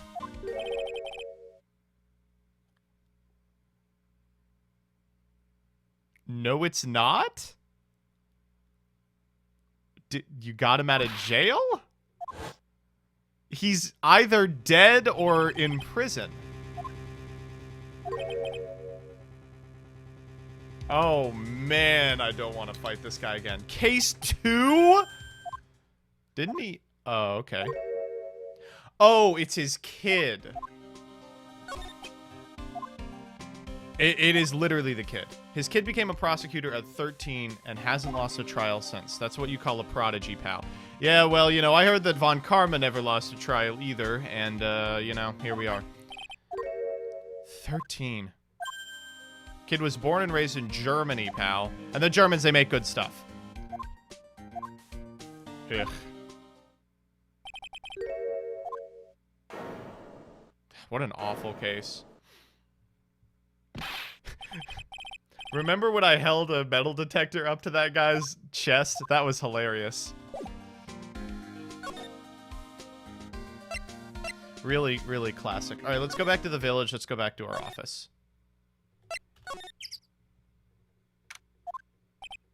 Whew. Here's a newspaper. That's all I wanted. Let's see how the plant is doing. Oh, he's doing good. Maya didn't know how to care for it. It's the gate water. Huh. Alright, whatever.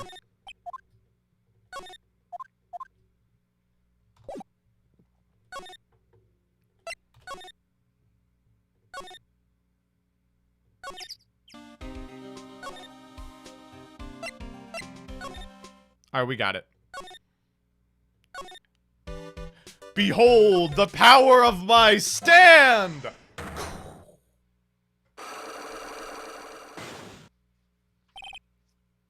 The victim.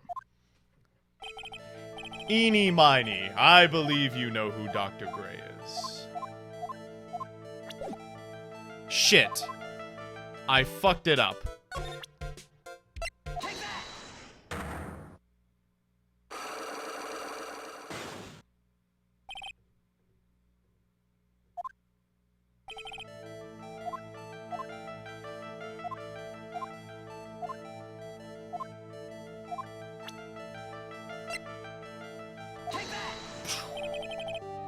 Here is your proof. Ah!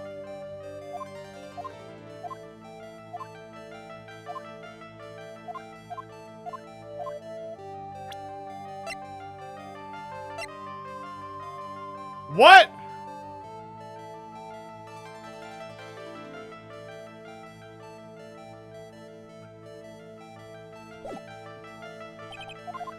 What the fuck? I was sure that was it.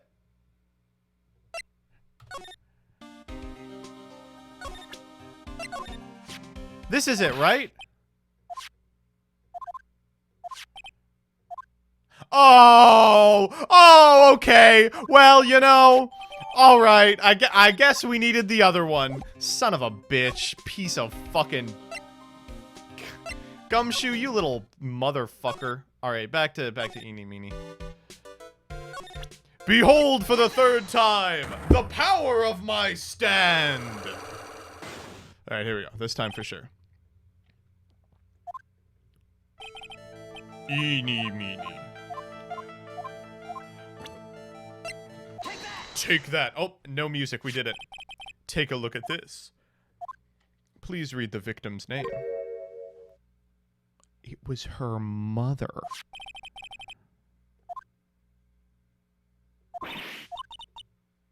She was my older sister. She's the murderer.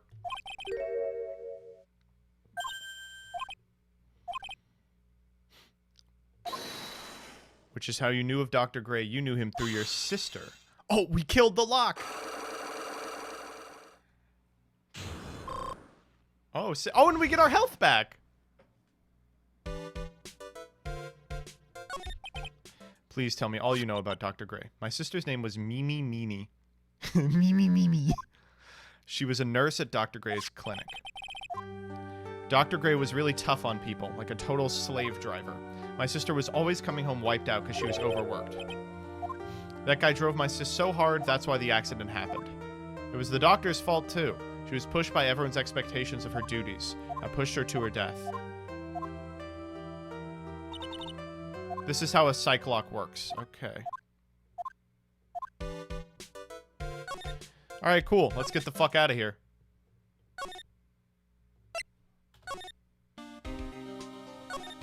Just make sure we didn't miss anything.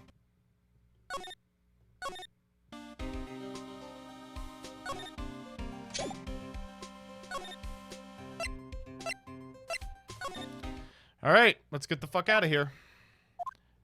I have never left Kurain Village. That's crazy. You're gonna meet with Mystic Maya, aren't you? Please tell her I said hi. Yeah, you got it. Hey, wait. Sure. Let's go. And she's not here. Sorry to keep you waiting. It's been a long time, hasn't it, Phoenix? Oh, thank the fucking Lord. Oh, God. Okay, Mia.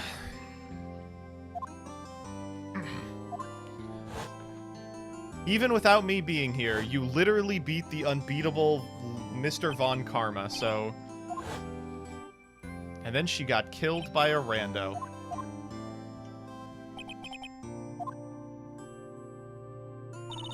Phoenix, you can't make that kind of face in front of your client. A lawyer is someone who smiles no matter how bad it gets, and especially when it's bad. You can't smile at the end if you haven't been smiling the whole way there. In any case, the face you're making now is no face to show to a client, Phoenix. So tell me all about it. My little sister is in a lot of trouble, huh? Yeah.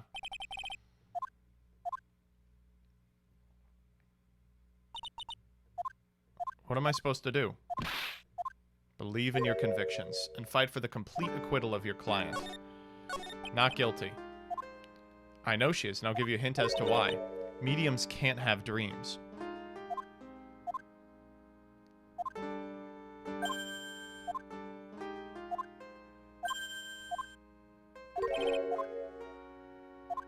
I bet she was set up too. You already hold the key. Show me the key in this case.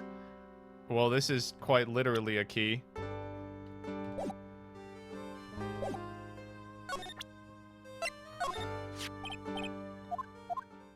It's literally the key to understanding everything that's happened. It contradicts the facts. Okay.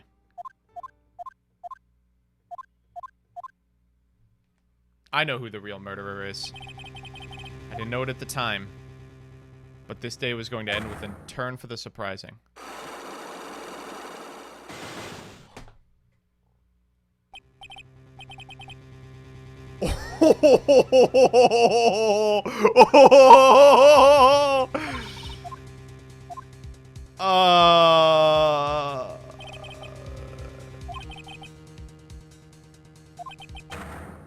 I don't know about this one. Wow, this is crazy.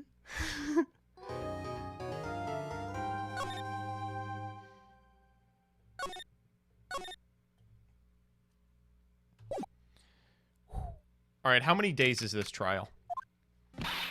What? Prosecutor Von Karma? No, it's the kid.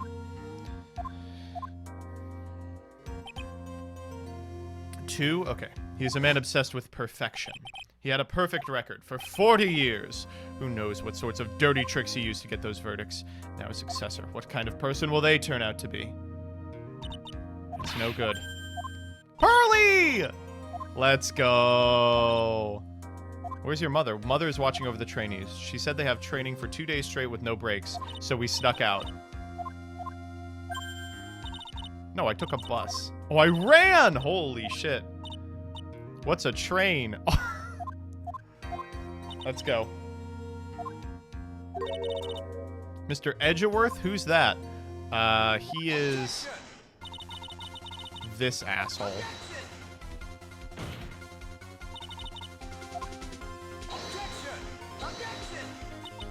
It was always back and forth, but when you're rivals for life, please do not mention that name. I forgot you don't know. He's gone and he's not coming back.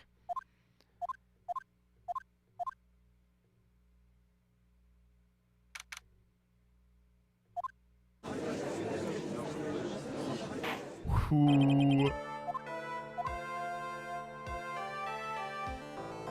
Oh my. Oh goodness. How old is this person? Mr. Phoenix Wright. You must be a little shocked because I am a woman, correct? I guess. I am Franziska von Karma, the prodigy. I love that she calls herself the prodigy. That's the mark of a true, secure person. I gave up a promising career in Germany and came to this country for one sole reason. Ooh, you brought a whip to the courtroom, huh?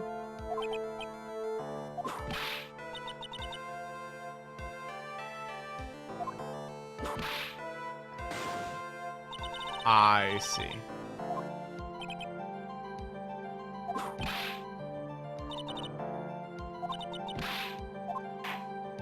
Wow, I am really gonna relish annihilating her. Those of von Karma blood have only one fate. To die in jail for forging evidence. Your Honor, yes. 10 minutes. I give the defense 10 minutes before it changes its plea. That's right. I'll have you running for the justified self-defense plea in no time.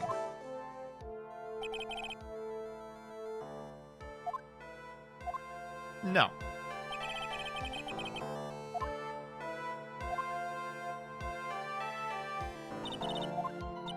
Foolish. Awesome.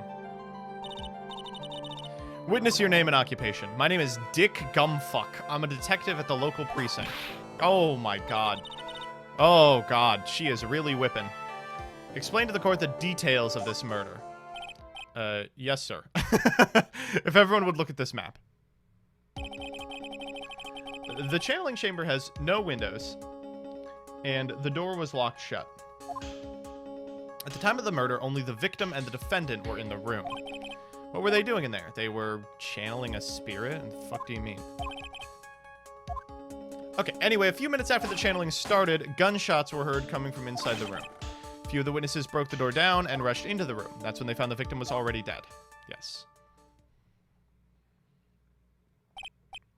Okay. So, how was the victim killed? God, I hate this woman. Alright, I'm gonna take a piss real quick. Be right back. I thought I could hold it. I can't.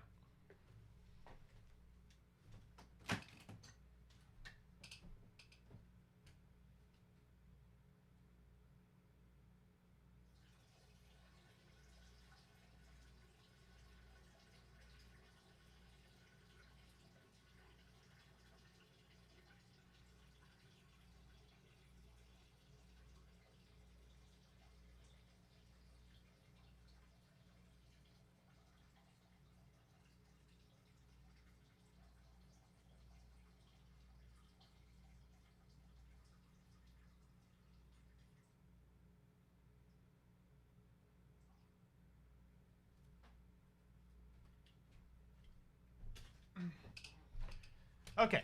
Cause of death. The direct cause of death was a pistol shot to the forehead, sir. The shot was fired from point-blank range. But before the victim was shot, he was stabbed in the chest. The wound was very severe, but not enough to cause death.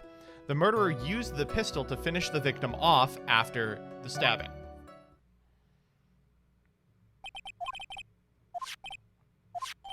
Hey, let's go. All right, let's talk about it.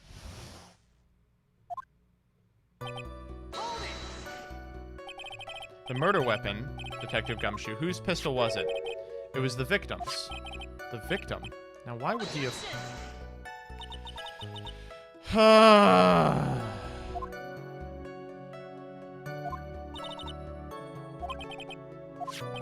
Along with the victims, the defendant Maya Fey's fingerprints were on the grip. That's not good. So the defendant's fingerprints were left on the murder weapon. Shot was fired from point-blank range. How far away is that? Anywhere between 12 to 20 inches away. How do you know he was shot at point-blank? I grow tired of the foolish foolery of the foolish fools of this foolish country. Jesus Christ. We gotta stop Germany, man. Excuse me? Gunpowder burn. When something is shot from point-blank, a burn area is left around the bullet hole.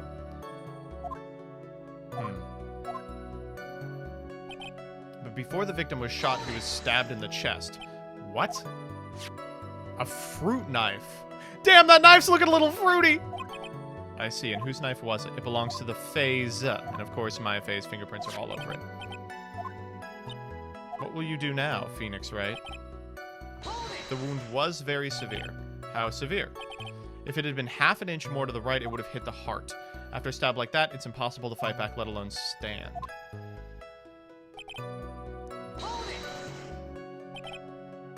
Stabbed first, then shot. Yes, sure as sure can be. Matters a little.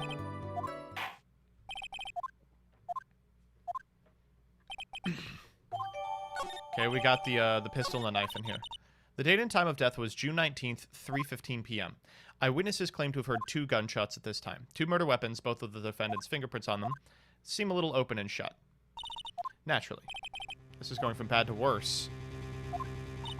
Your Honor, feel free to slam that little gavel of yours. After all, there's no room left for doubt, right? That is quite true. Mr. Wright, do you still wish to plead not guilty? It's the opinion of the court that if you do not adjust your plea, you stand to lose. Oh, I'm pleading not guilty. I'm pleading not guilty.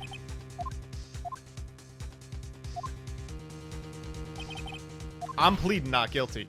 If only to spite this little German. Have you reached a conclusion? Oh, I reached a conclusion. The conclusion is fuck you, Von Karma. Oh! Also, Mia told me to do this. You have sealed your fate, Mr. Phoenix Wright. Detective! Yes? Present the final strike. Okay. Ow! Okay, go ahead. Give your testimony. There's more evidence. Fuck.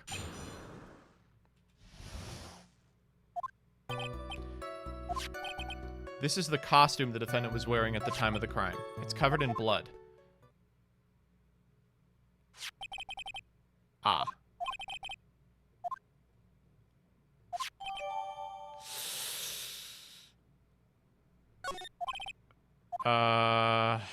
I don't know. I mean, the gun with the fingerprints was pretty bad.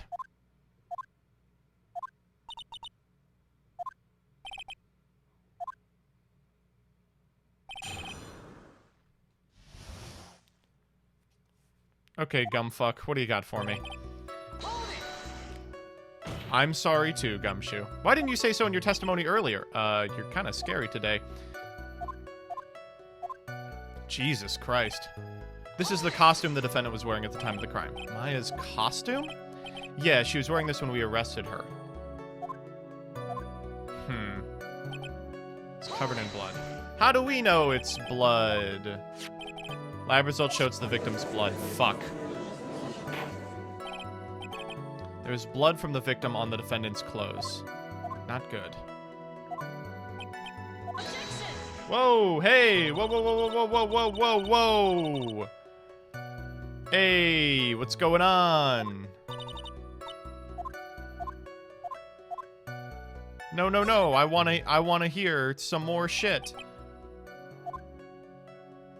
There must be a reason as to why she threw out an objection like that. Yeah, she's not very good. This is, I'll tell you this is no Manfred von Karma. Must be something about this costume. I just have to look harder. It's one little thing. Okay. Just talking out of my ass.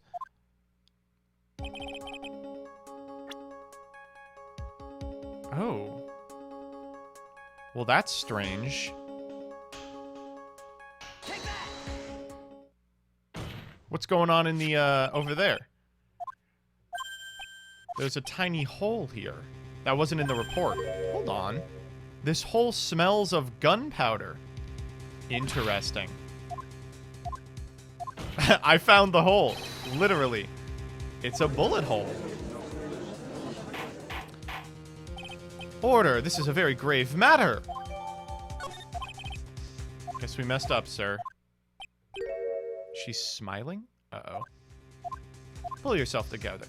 That tiny hole doesn't change a thing. The strength of this evidence still holds. Continue with your testimony. Whoa, whoa, whoa, whoa! How could you? This is a huge oversight. It is a mistake on the part of the police. The evidence still stands. If you don't find a more definitive problem with the evidence, holy shit! You've got to be kidding me! He wasn't fighting back? How do you know if he was fighting back or not?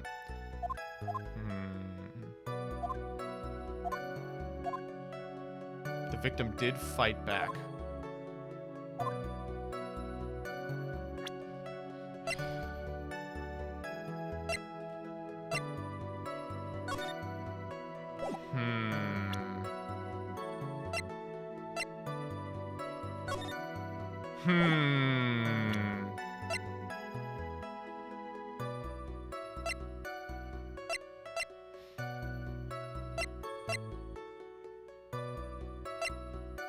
I don't think we can do the Magatama. I don't think it works like that.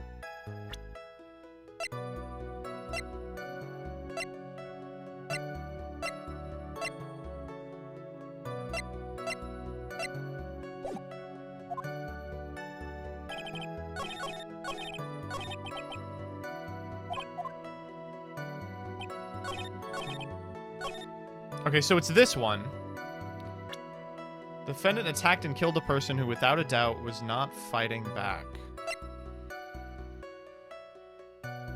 So this looks pretty good, but I think the hole actually...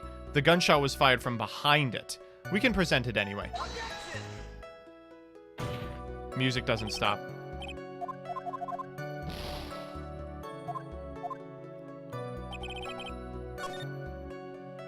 What else could we do?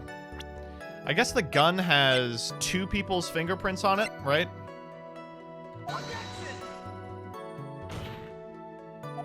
Jeez, come on.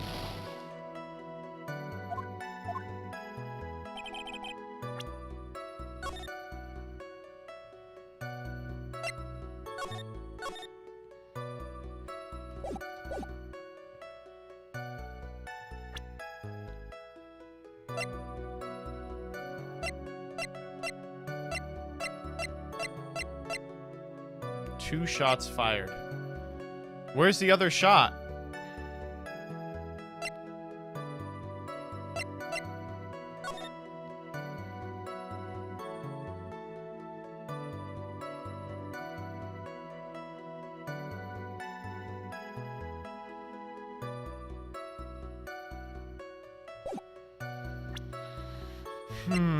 The other shot is the one in the cloak, but that sounds like she was fighting back. But we just did this.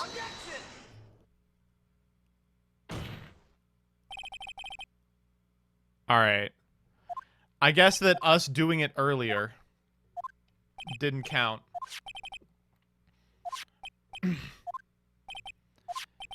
The victim fired off a shot. You're right. It seems you are correct. If the victim tried to shoot the defendant, it would change everything. Okay. Ha. Are you finished yet, Mr. Wright? Ms. Von Karma. Maya Fey was shot at by the victim. However, that is only grounds enough to support a justified self-defense plea. Yeah, that's okay. We're gonna do even better. That's okay. Well, that's true. Furthermore, the fact that there's a bullet hole in the costume is not even enough to substantiate a plea of justified self-defense. Oh, then who matters? Then who cares? Ah! Just whipping everyone here today. Alright, let's go. Ooh. Yeah! It's a little cat jam. During the channeling, the defendant saw her chance to stab the victim in the chest. Of course, the victim used the last of his strength to fight back. While the two were fighting, the victim took out his gun, took a shot, but because they were too close, he missed. The defendant picked up the opening, took the victim's gun, and ended it. That's... Wow, everyone is on edge today.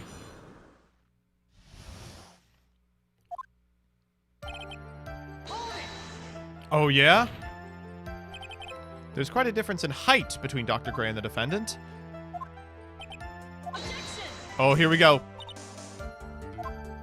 Ah, this bitch knows what channeling is. When channeling with the Kurean channeling technique, the medium physically changes. With the nurse's build, the defendant could have easily been a match for the doctor. Damn, that's crazy. We were gonna try and cheat our way out of this one. Like I said before, I am perfect. Let's continue with the testimony. Sure. Of course, the victim used the last of his strength to fight back, sir. So he was stabbed, but the stab wound didn't kill him? You think about the blood loss, he was probably hurt pretty bad. How badly? I went to give blood the other day, and afterward I felt lightheaded and dizzy. Maybe 10 times that? Ah! Sorry. I like he's like, yeah, that was bad testimony. While the two were fighting, the victim took out his gun. Where in the world did that pistol come from? The victim had specifically brought it, but a handgun? He got it off the black market 2 days before the murder.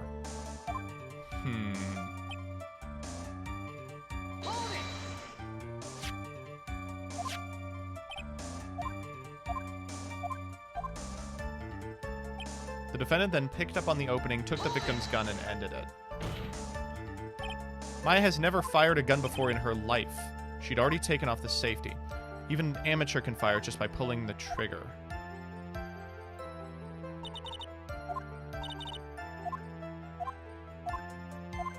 Jeez, that's rough.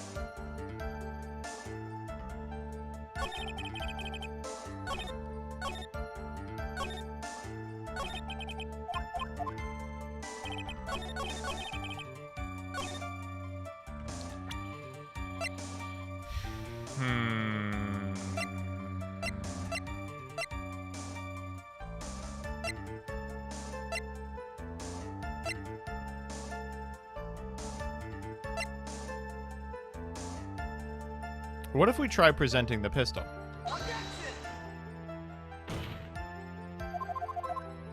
That was stupid. Shouldn't have done that.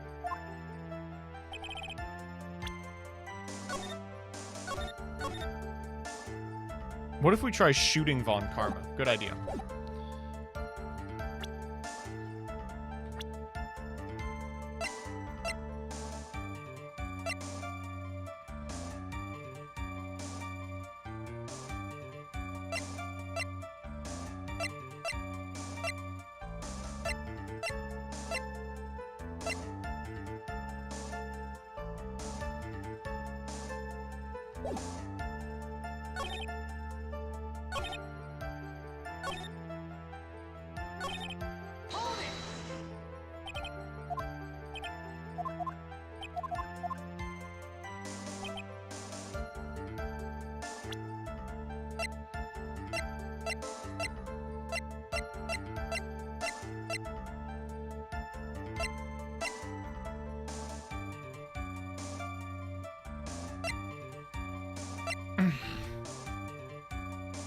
Wow, this one's hard.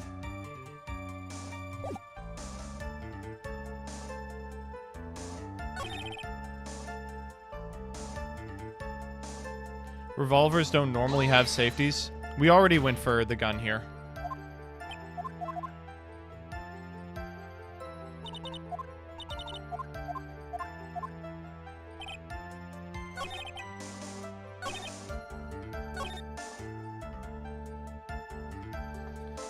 This one's kind of tempting. See, it seems like we should show here that we can't fire the gun. But I don't know how to do that because we totally can.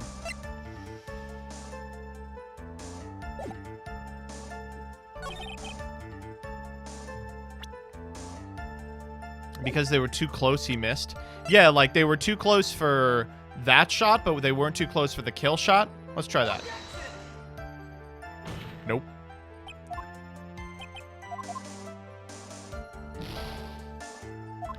Nope.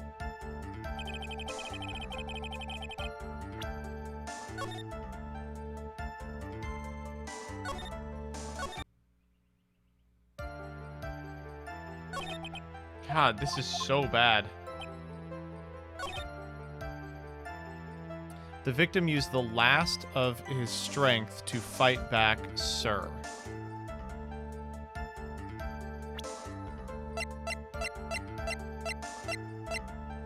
She doesn't have a burn on her costume? Yes, she does.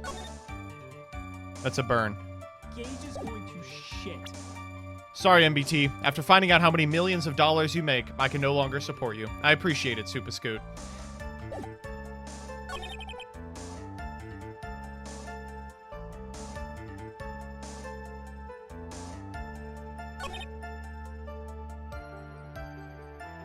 Let's press this again.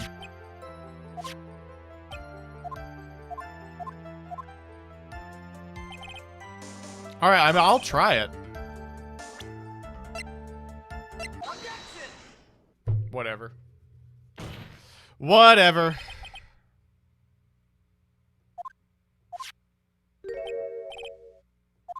It looks like there is a burn around the hole.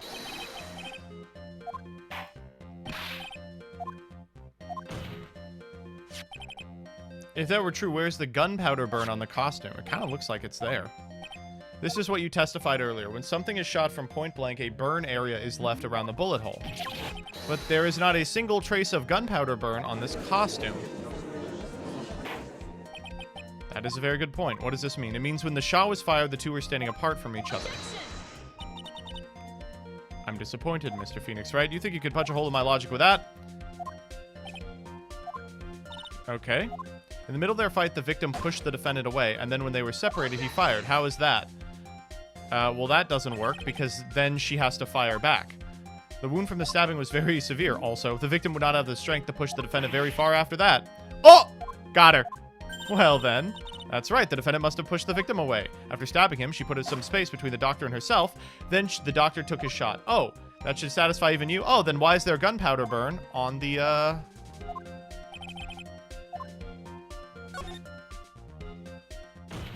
Doesn't make sense. Fatal. Flaw. Ow!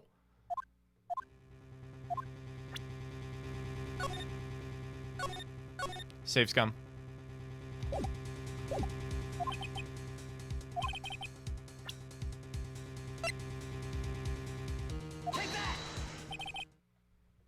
Easy.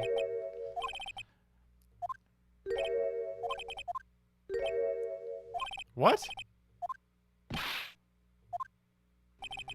What? She puts... What? Oh, rushing in.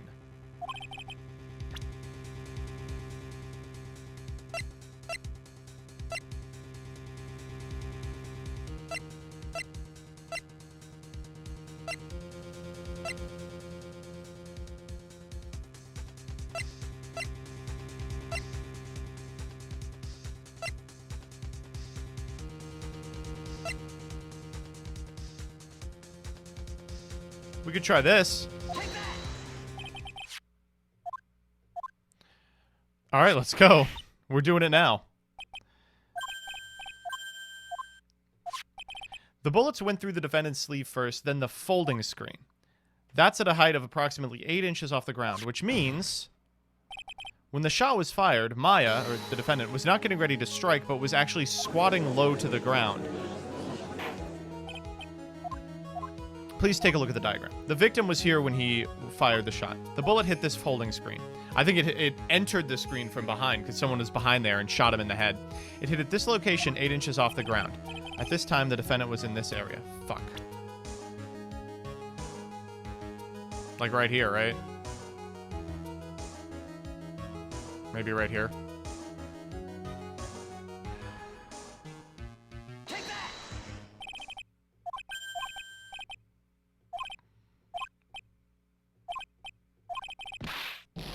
Oh my fucking god.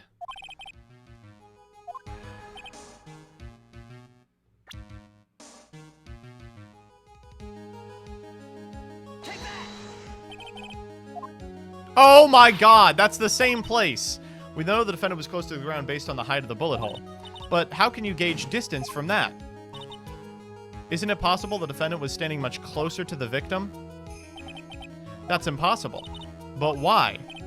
You of all people should know the answer to that, Ms. Von Karma. If she were shot from somewhere closer, there would be gunpowder burns. Yep. However, there's not.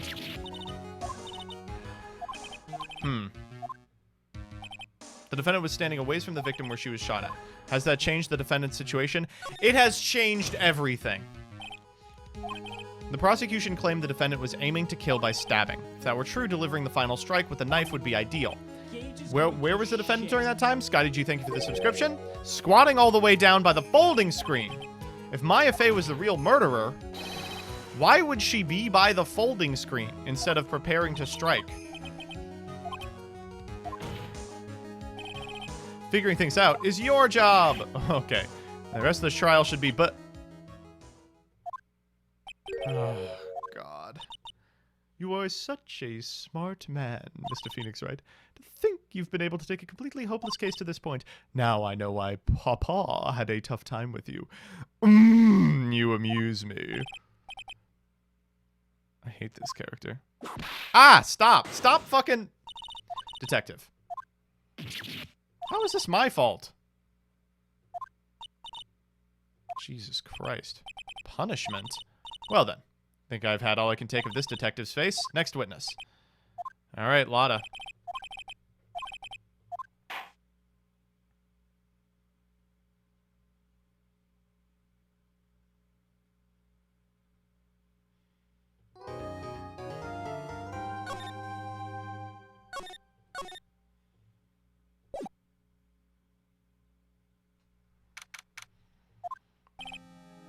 That was a close one. What the fuck? I know you were giving it your all to defend me, but I could feel the death penalty hanging in the air. Yeah. You were wonderful out there. You listened carefully, made theories, and tricked everyone into believing you. Pearl. That must be the lawyer's secret technique. Is the next witness who I think it is? Yeah, I'm pretty sure it's Lotta Hart, but we wouldn't say it's Lotta Hart if it was Lotta Hart. Okay, Lotta's a great witness. She's gonna go really well for us, I think. Mia? Yeah, do you remember Mia? My sister was a good lawyer and Nick's teacher. Oh, I didn't know that. Alright, here we go. Oh my fucking god. Oh, it is Lotta. Hey, Phoenix, how you doing? I'm doing okay, Lotta. Can you, testify? Do you think you could testify, maybe? Sorry about this. Didn't exactly have a choice. Oh! What a great face. What in tarnation? Hey, Judge! This here is violence against my fair self. I agree. That's fine.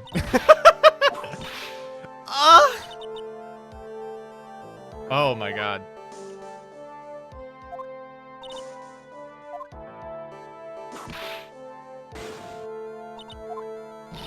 The name's Lotta Hart, paranormal photographer, and I'm here to testify. So I'll be one big happy family, okay? Alright. Only the doc and the defendant went into the channeling chamber. We were waiting outside the door. Bang, we hear the gunshot. Mr. Loy there broke the door down. We rushed into the room. Just inside was the dead victim and the defendant waving a pistol around. That's bad.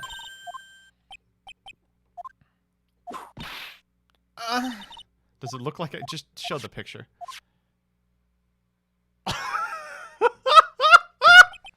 What the fuck? That's terrible! Oh, no! This is like the worst picture I've ever seen. Okay, the good news is she's in the wrong place.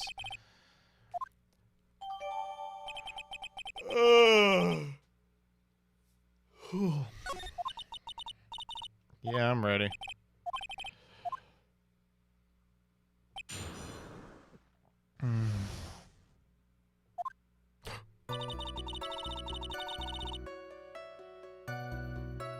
Where's my health?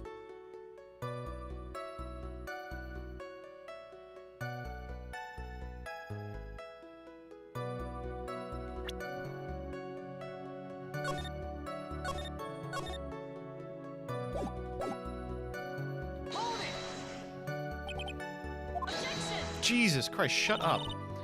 You were there too, were you not? I guess so. Yes, it was the only two.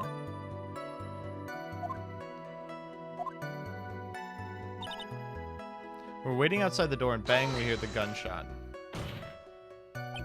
Is it really a gunshot? Fuck me. You must have heard it as well. You are not helping.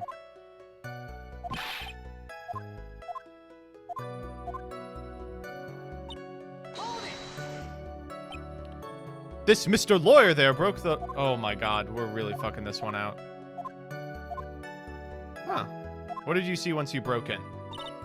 A dead victim and the defendant waving a pistol around. Are you sure it was Maya Fey? Sure, I'm sure. Are you sure? You're sure? You're sure? Remember when you said we broke into the room?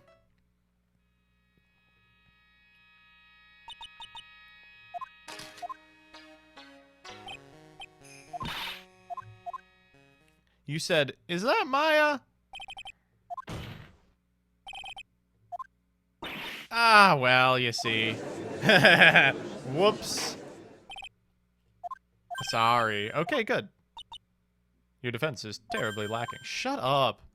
Think back to when those two entered the channeling chamber. One of the people was Maya Fey. Yes. Okay.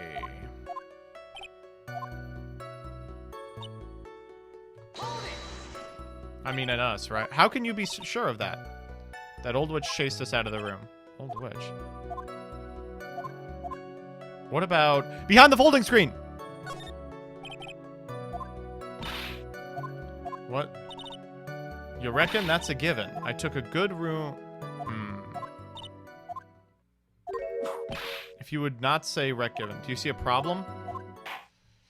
Oh boy, there are no issues. At the time of the crime, only two people were in the channeling chamber. Turner Gray and Maya Fey. The face of the defendant can't be verified in this picture. You look as if you have something to say.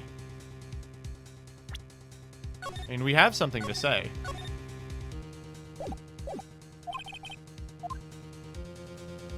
Yes. It is possible it's not the defendant.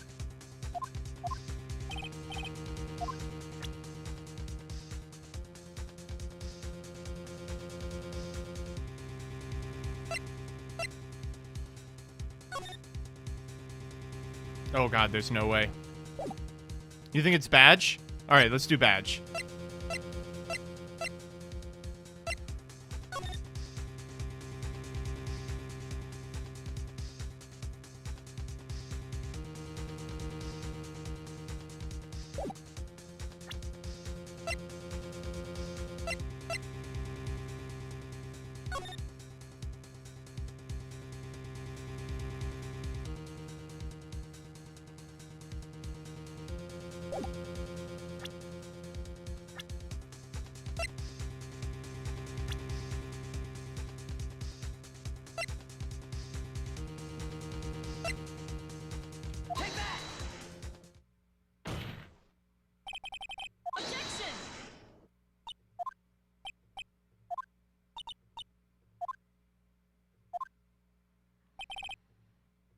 Ah, they stopped it and everything? Come on. Oh, I got massively baited.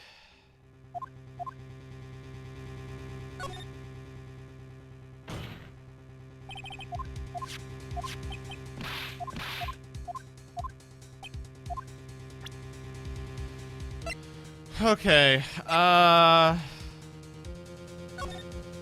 Jesus Christ.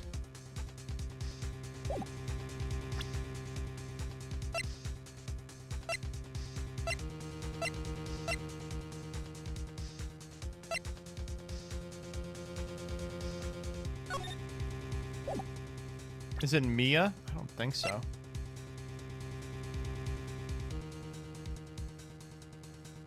This one is a little unintuitive. Yeah, you think?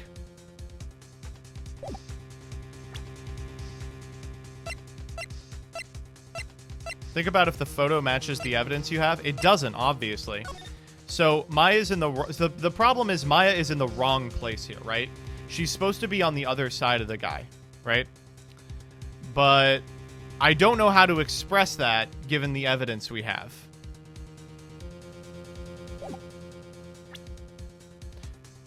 No way it's this.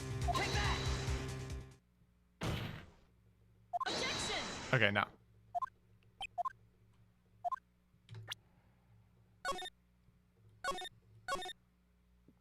All right, let's try the diagram.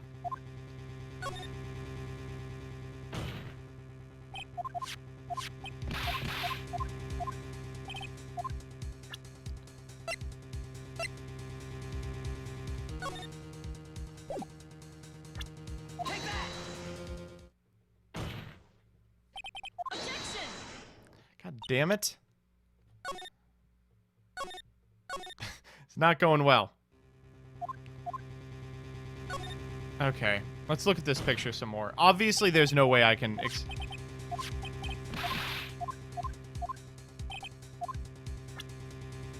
Check this out.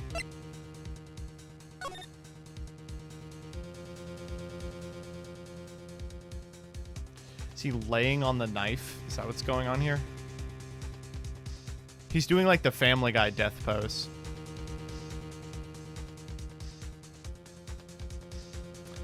I guess the knife's not visible?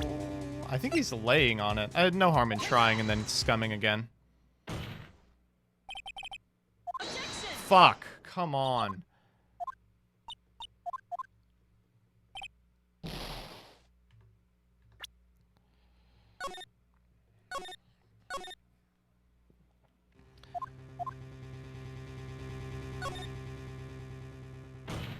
We can try the autopsy report that says the same.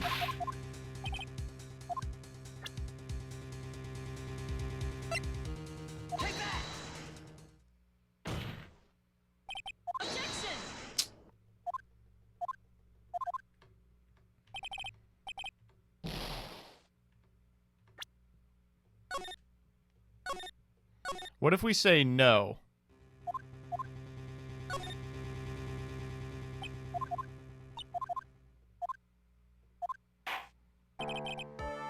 It's no! I'm supposed to say no?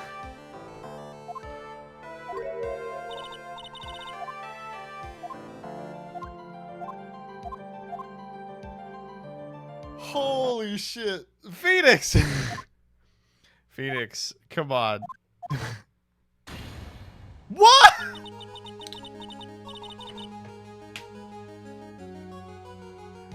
This is Pearly into Mia? Jesus Christ. No one in this family dies. Think carefully one more time about what you saw in the channeling chamber.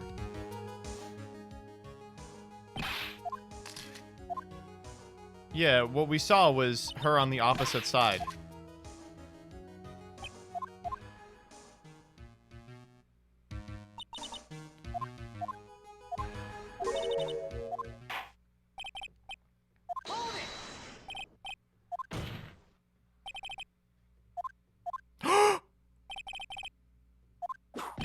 Oh!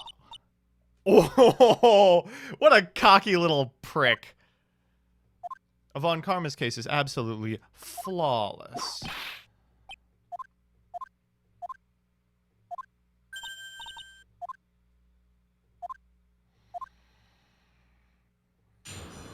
I guess I'll allow it if I'm being whipped. When we broke into the room, all I could focus on was Maya. Oh.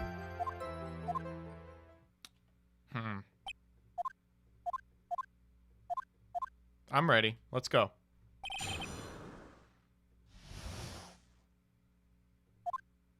When we broke into the room, all I could focus on was Maya. Oh, yeah? She looked like a different person. Now we're talking about channeling.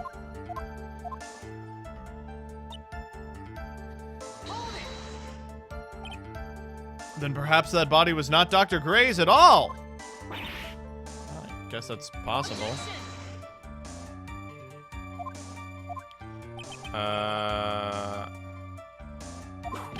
How? Foolish fool spouting foolish foolishness, just as I expect of a foolish fool such as you. Not necessarily.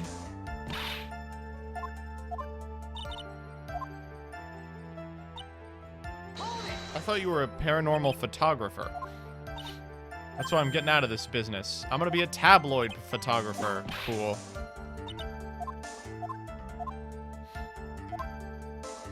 What was that? 5.1 Dolby Digital, I guess? But I still managed to point my camera at Maya and take a shot. 2, right? Sorry, you took... Hold up, you took 2 shots. Where's the other picture? Wait a minute. No. The prosecutor told me to shut my trap about it. Once a Von Karma, always a Von Karma. Huh, interesting. Von Karma, come on. Up to your old tricks again. You're as bad as your father. Confront Francisca! Your Honor. The defense asked that she be held in contempt. Well, yes. Done. Me in contempt? You can't be serious. You hid evidence from the court on purpose. That's not fair. I thought the picture was not important. How could you think the pictures are more or less the same? It's so much more trouble for me to submit this as evidence. How can you say... If you want to see it that badly, I'll submit it. Oh, yeah. Oh, this is such a similar photo. Oh, man. Just such a similar photo. This is not Maya Fey. Yeah, we're gonna talk about channeling real quick. It's the nurse.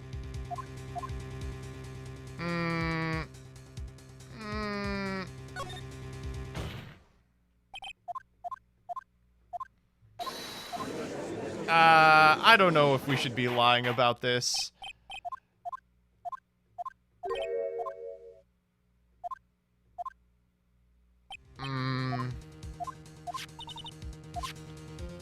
Ah, Christ.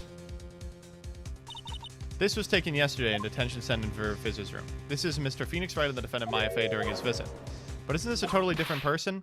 Yes, that's what spirit channeling is. Fuck. Okay. We're having to prove magic today in the courtroom. Taking a picture of someone during a private visit is illegal. That picture can't be submitted as evidence. Of course, but I'm not going to submit it as evidence. That is true. That is true.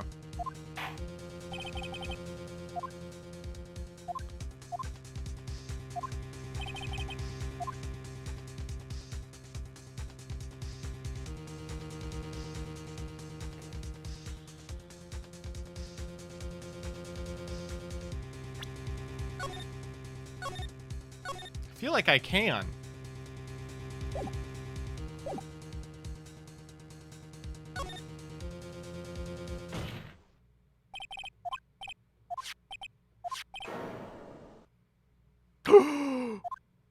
Got it. I figured it out. They're gonna ask me to point at it.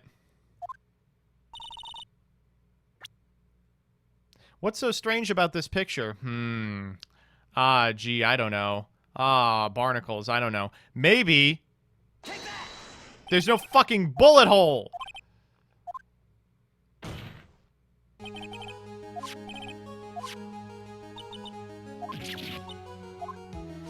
That one I was helped out by the fact that the sleeves are enormous.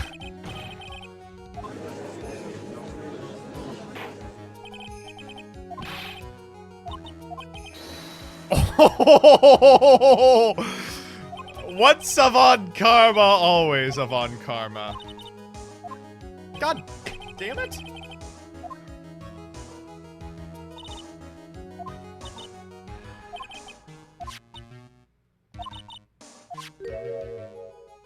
Oh, fine. Fine.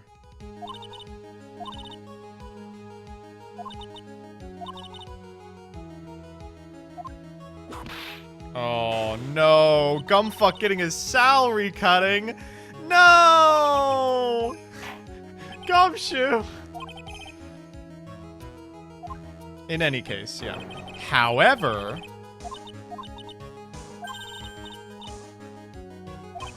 Okay, here we go. Your Honor, there's only one logical explanation for the contradiction. Oh, God. None of these seem particularly logical.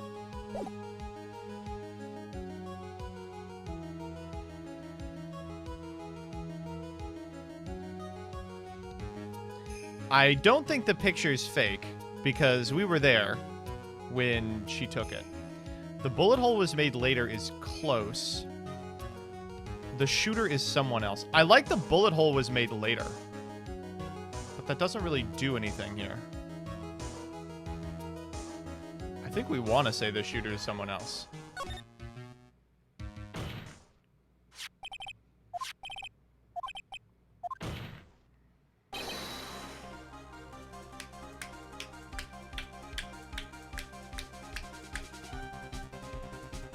Wait, was someone else right? Alright, time out that motherfucker who said someone else. Chat, no backseating is on for a reason.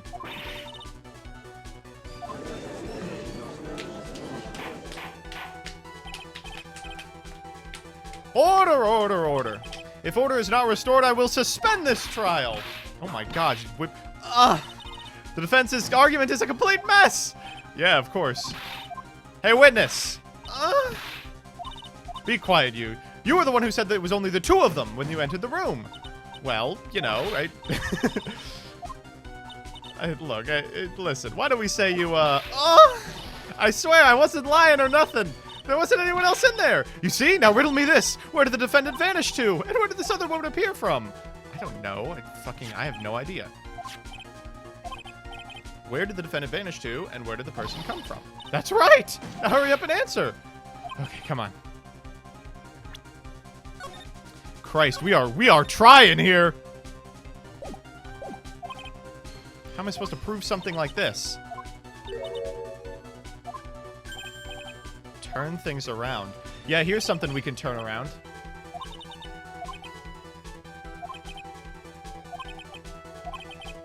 What if before we broke in, the third person was already in the room, and then Maya had left that room somehow?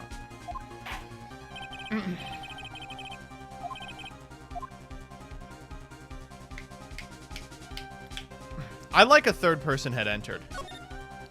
So here's my theory so far. Here's my TOC, baby. There's a third person behind the folding screen. That person knocks out Maya, puts her behind the screen, and then she kills the guy. She channels the spirit, kills the guy. Then the aunt comes in and cleans up for her.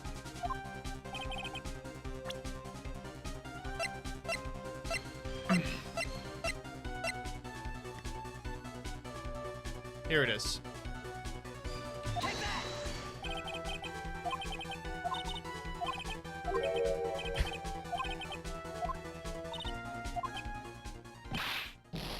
Damn it.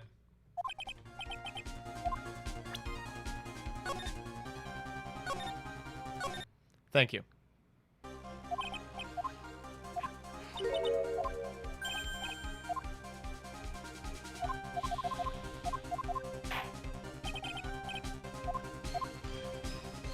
How could Maya have left the room?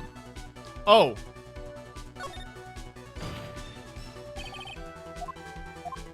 Maya left the channeling chamber because we have the key. It's the same piece of evidence.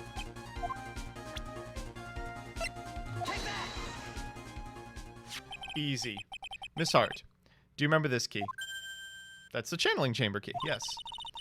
Before the channeling chamber started, Maya locked the door from the inside with this. That key's one of a kind. Mr. Phoenix right. Oh! I'm afraid to ask, but why is that key currently in your possession? What a good question. If Maya Fey locked the key in, the key should be with her. But she didn't have it at the time of her arrest. Well, ain't that a kick? So how come you're holding it? I got it as a present from a certain little girl who is right next to me and also 27 years old. And that girl was nowhere near the crime scene at the time. That's preposterous. I know, right? It's crazy. This means that Maya Fey must have left the room. If she had not, I would not be holding this key.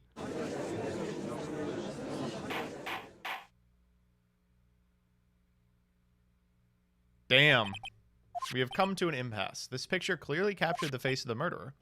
But is this person a defendant or not? The defense is arguing this person is not the defendant, and this key has been submitted as evidence. Ms. Von Karma. Similar. At this point in time, a verdict on the defendant's guilt is not possible.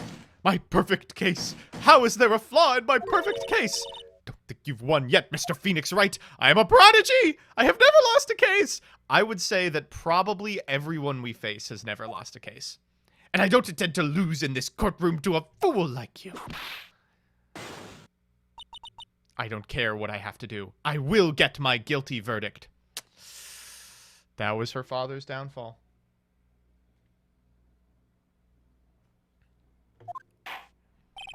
That's enough. If you would like to continue, do so in the lobby. Court will reconvene tomorrow at 10.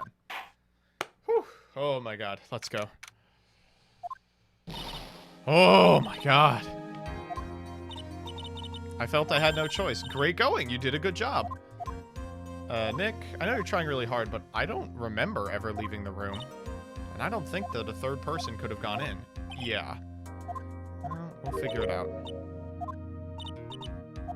Do you think you could take Pearly back home? Sure. We're not walking.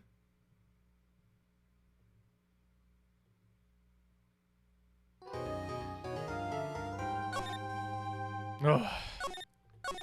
Woo. What a day. What a day. And chat, that's gonna be it from me. Thank you all for coming by. I had a gay old time today. This was a lot of fun. I really appreciate the 628 of you who stuck around for me playing non-Yu-Gi-Oh!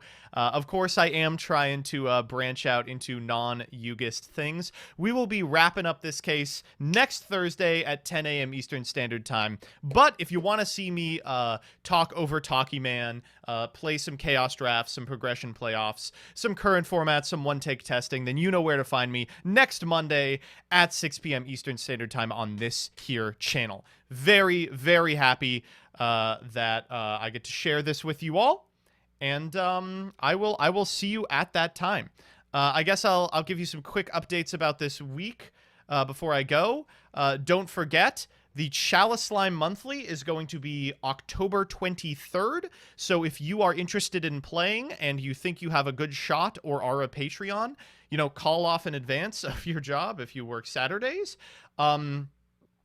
I am also going to be hosting a subathon, probably around November 11th. So if there's anything you want to see done for that, you know, do let me know on Twitter. We're going to try and make this an extremely poggers time. Outside of that, see you all in the future.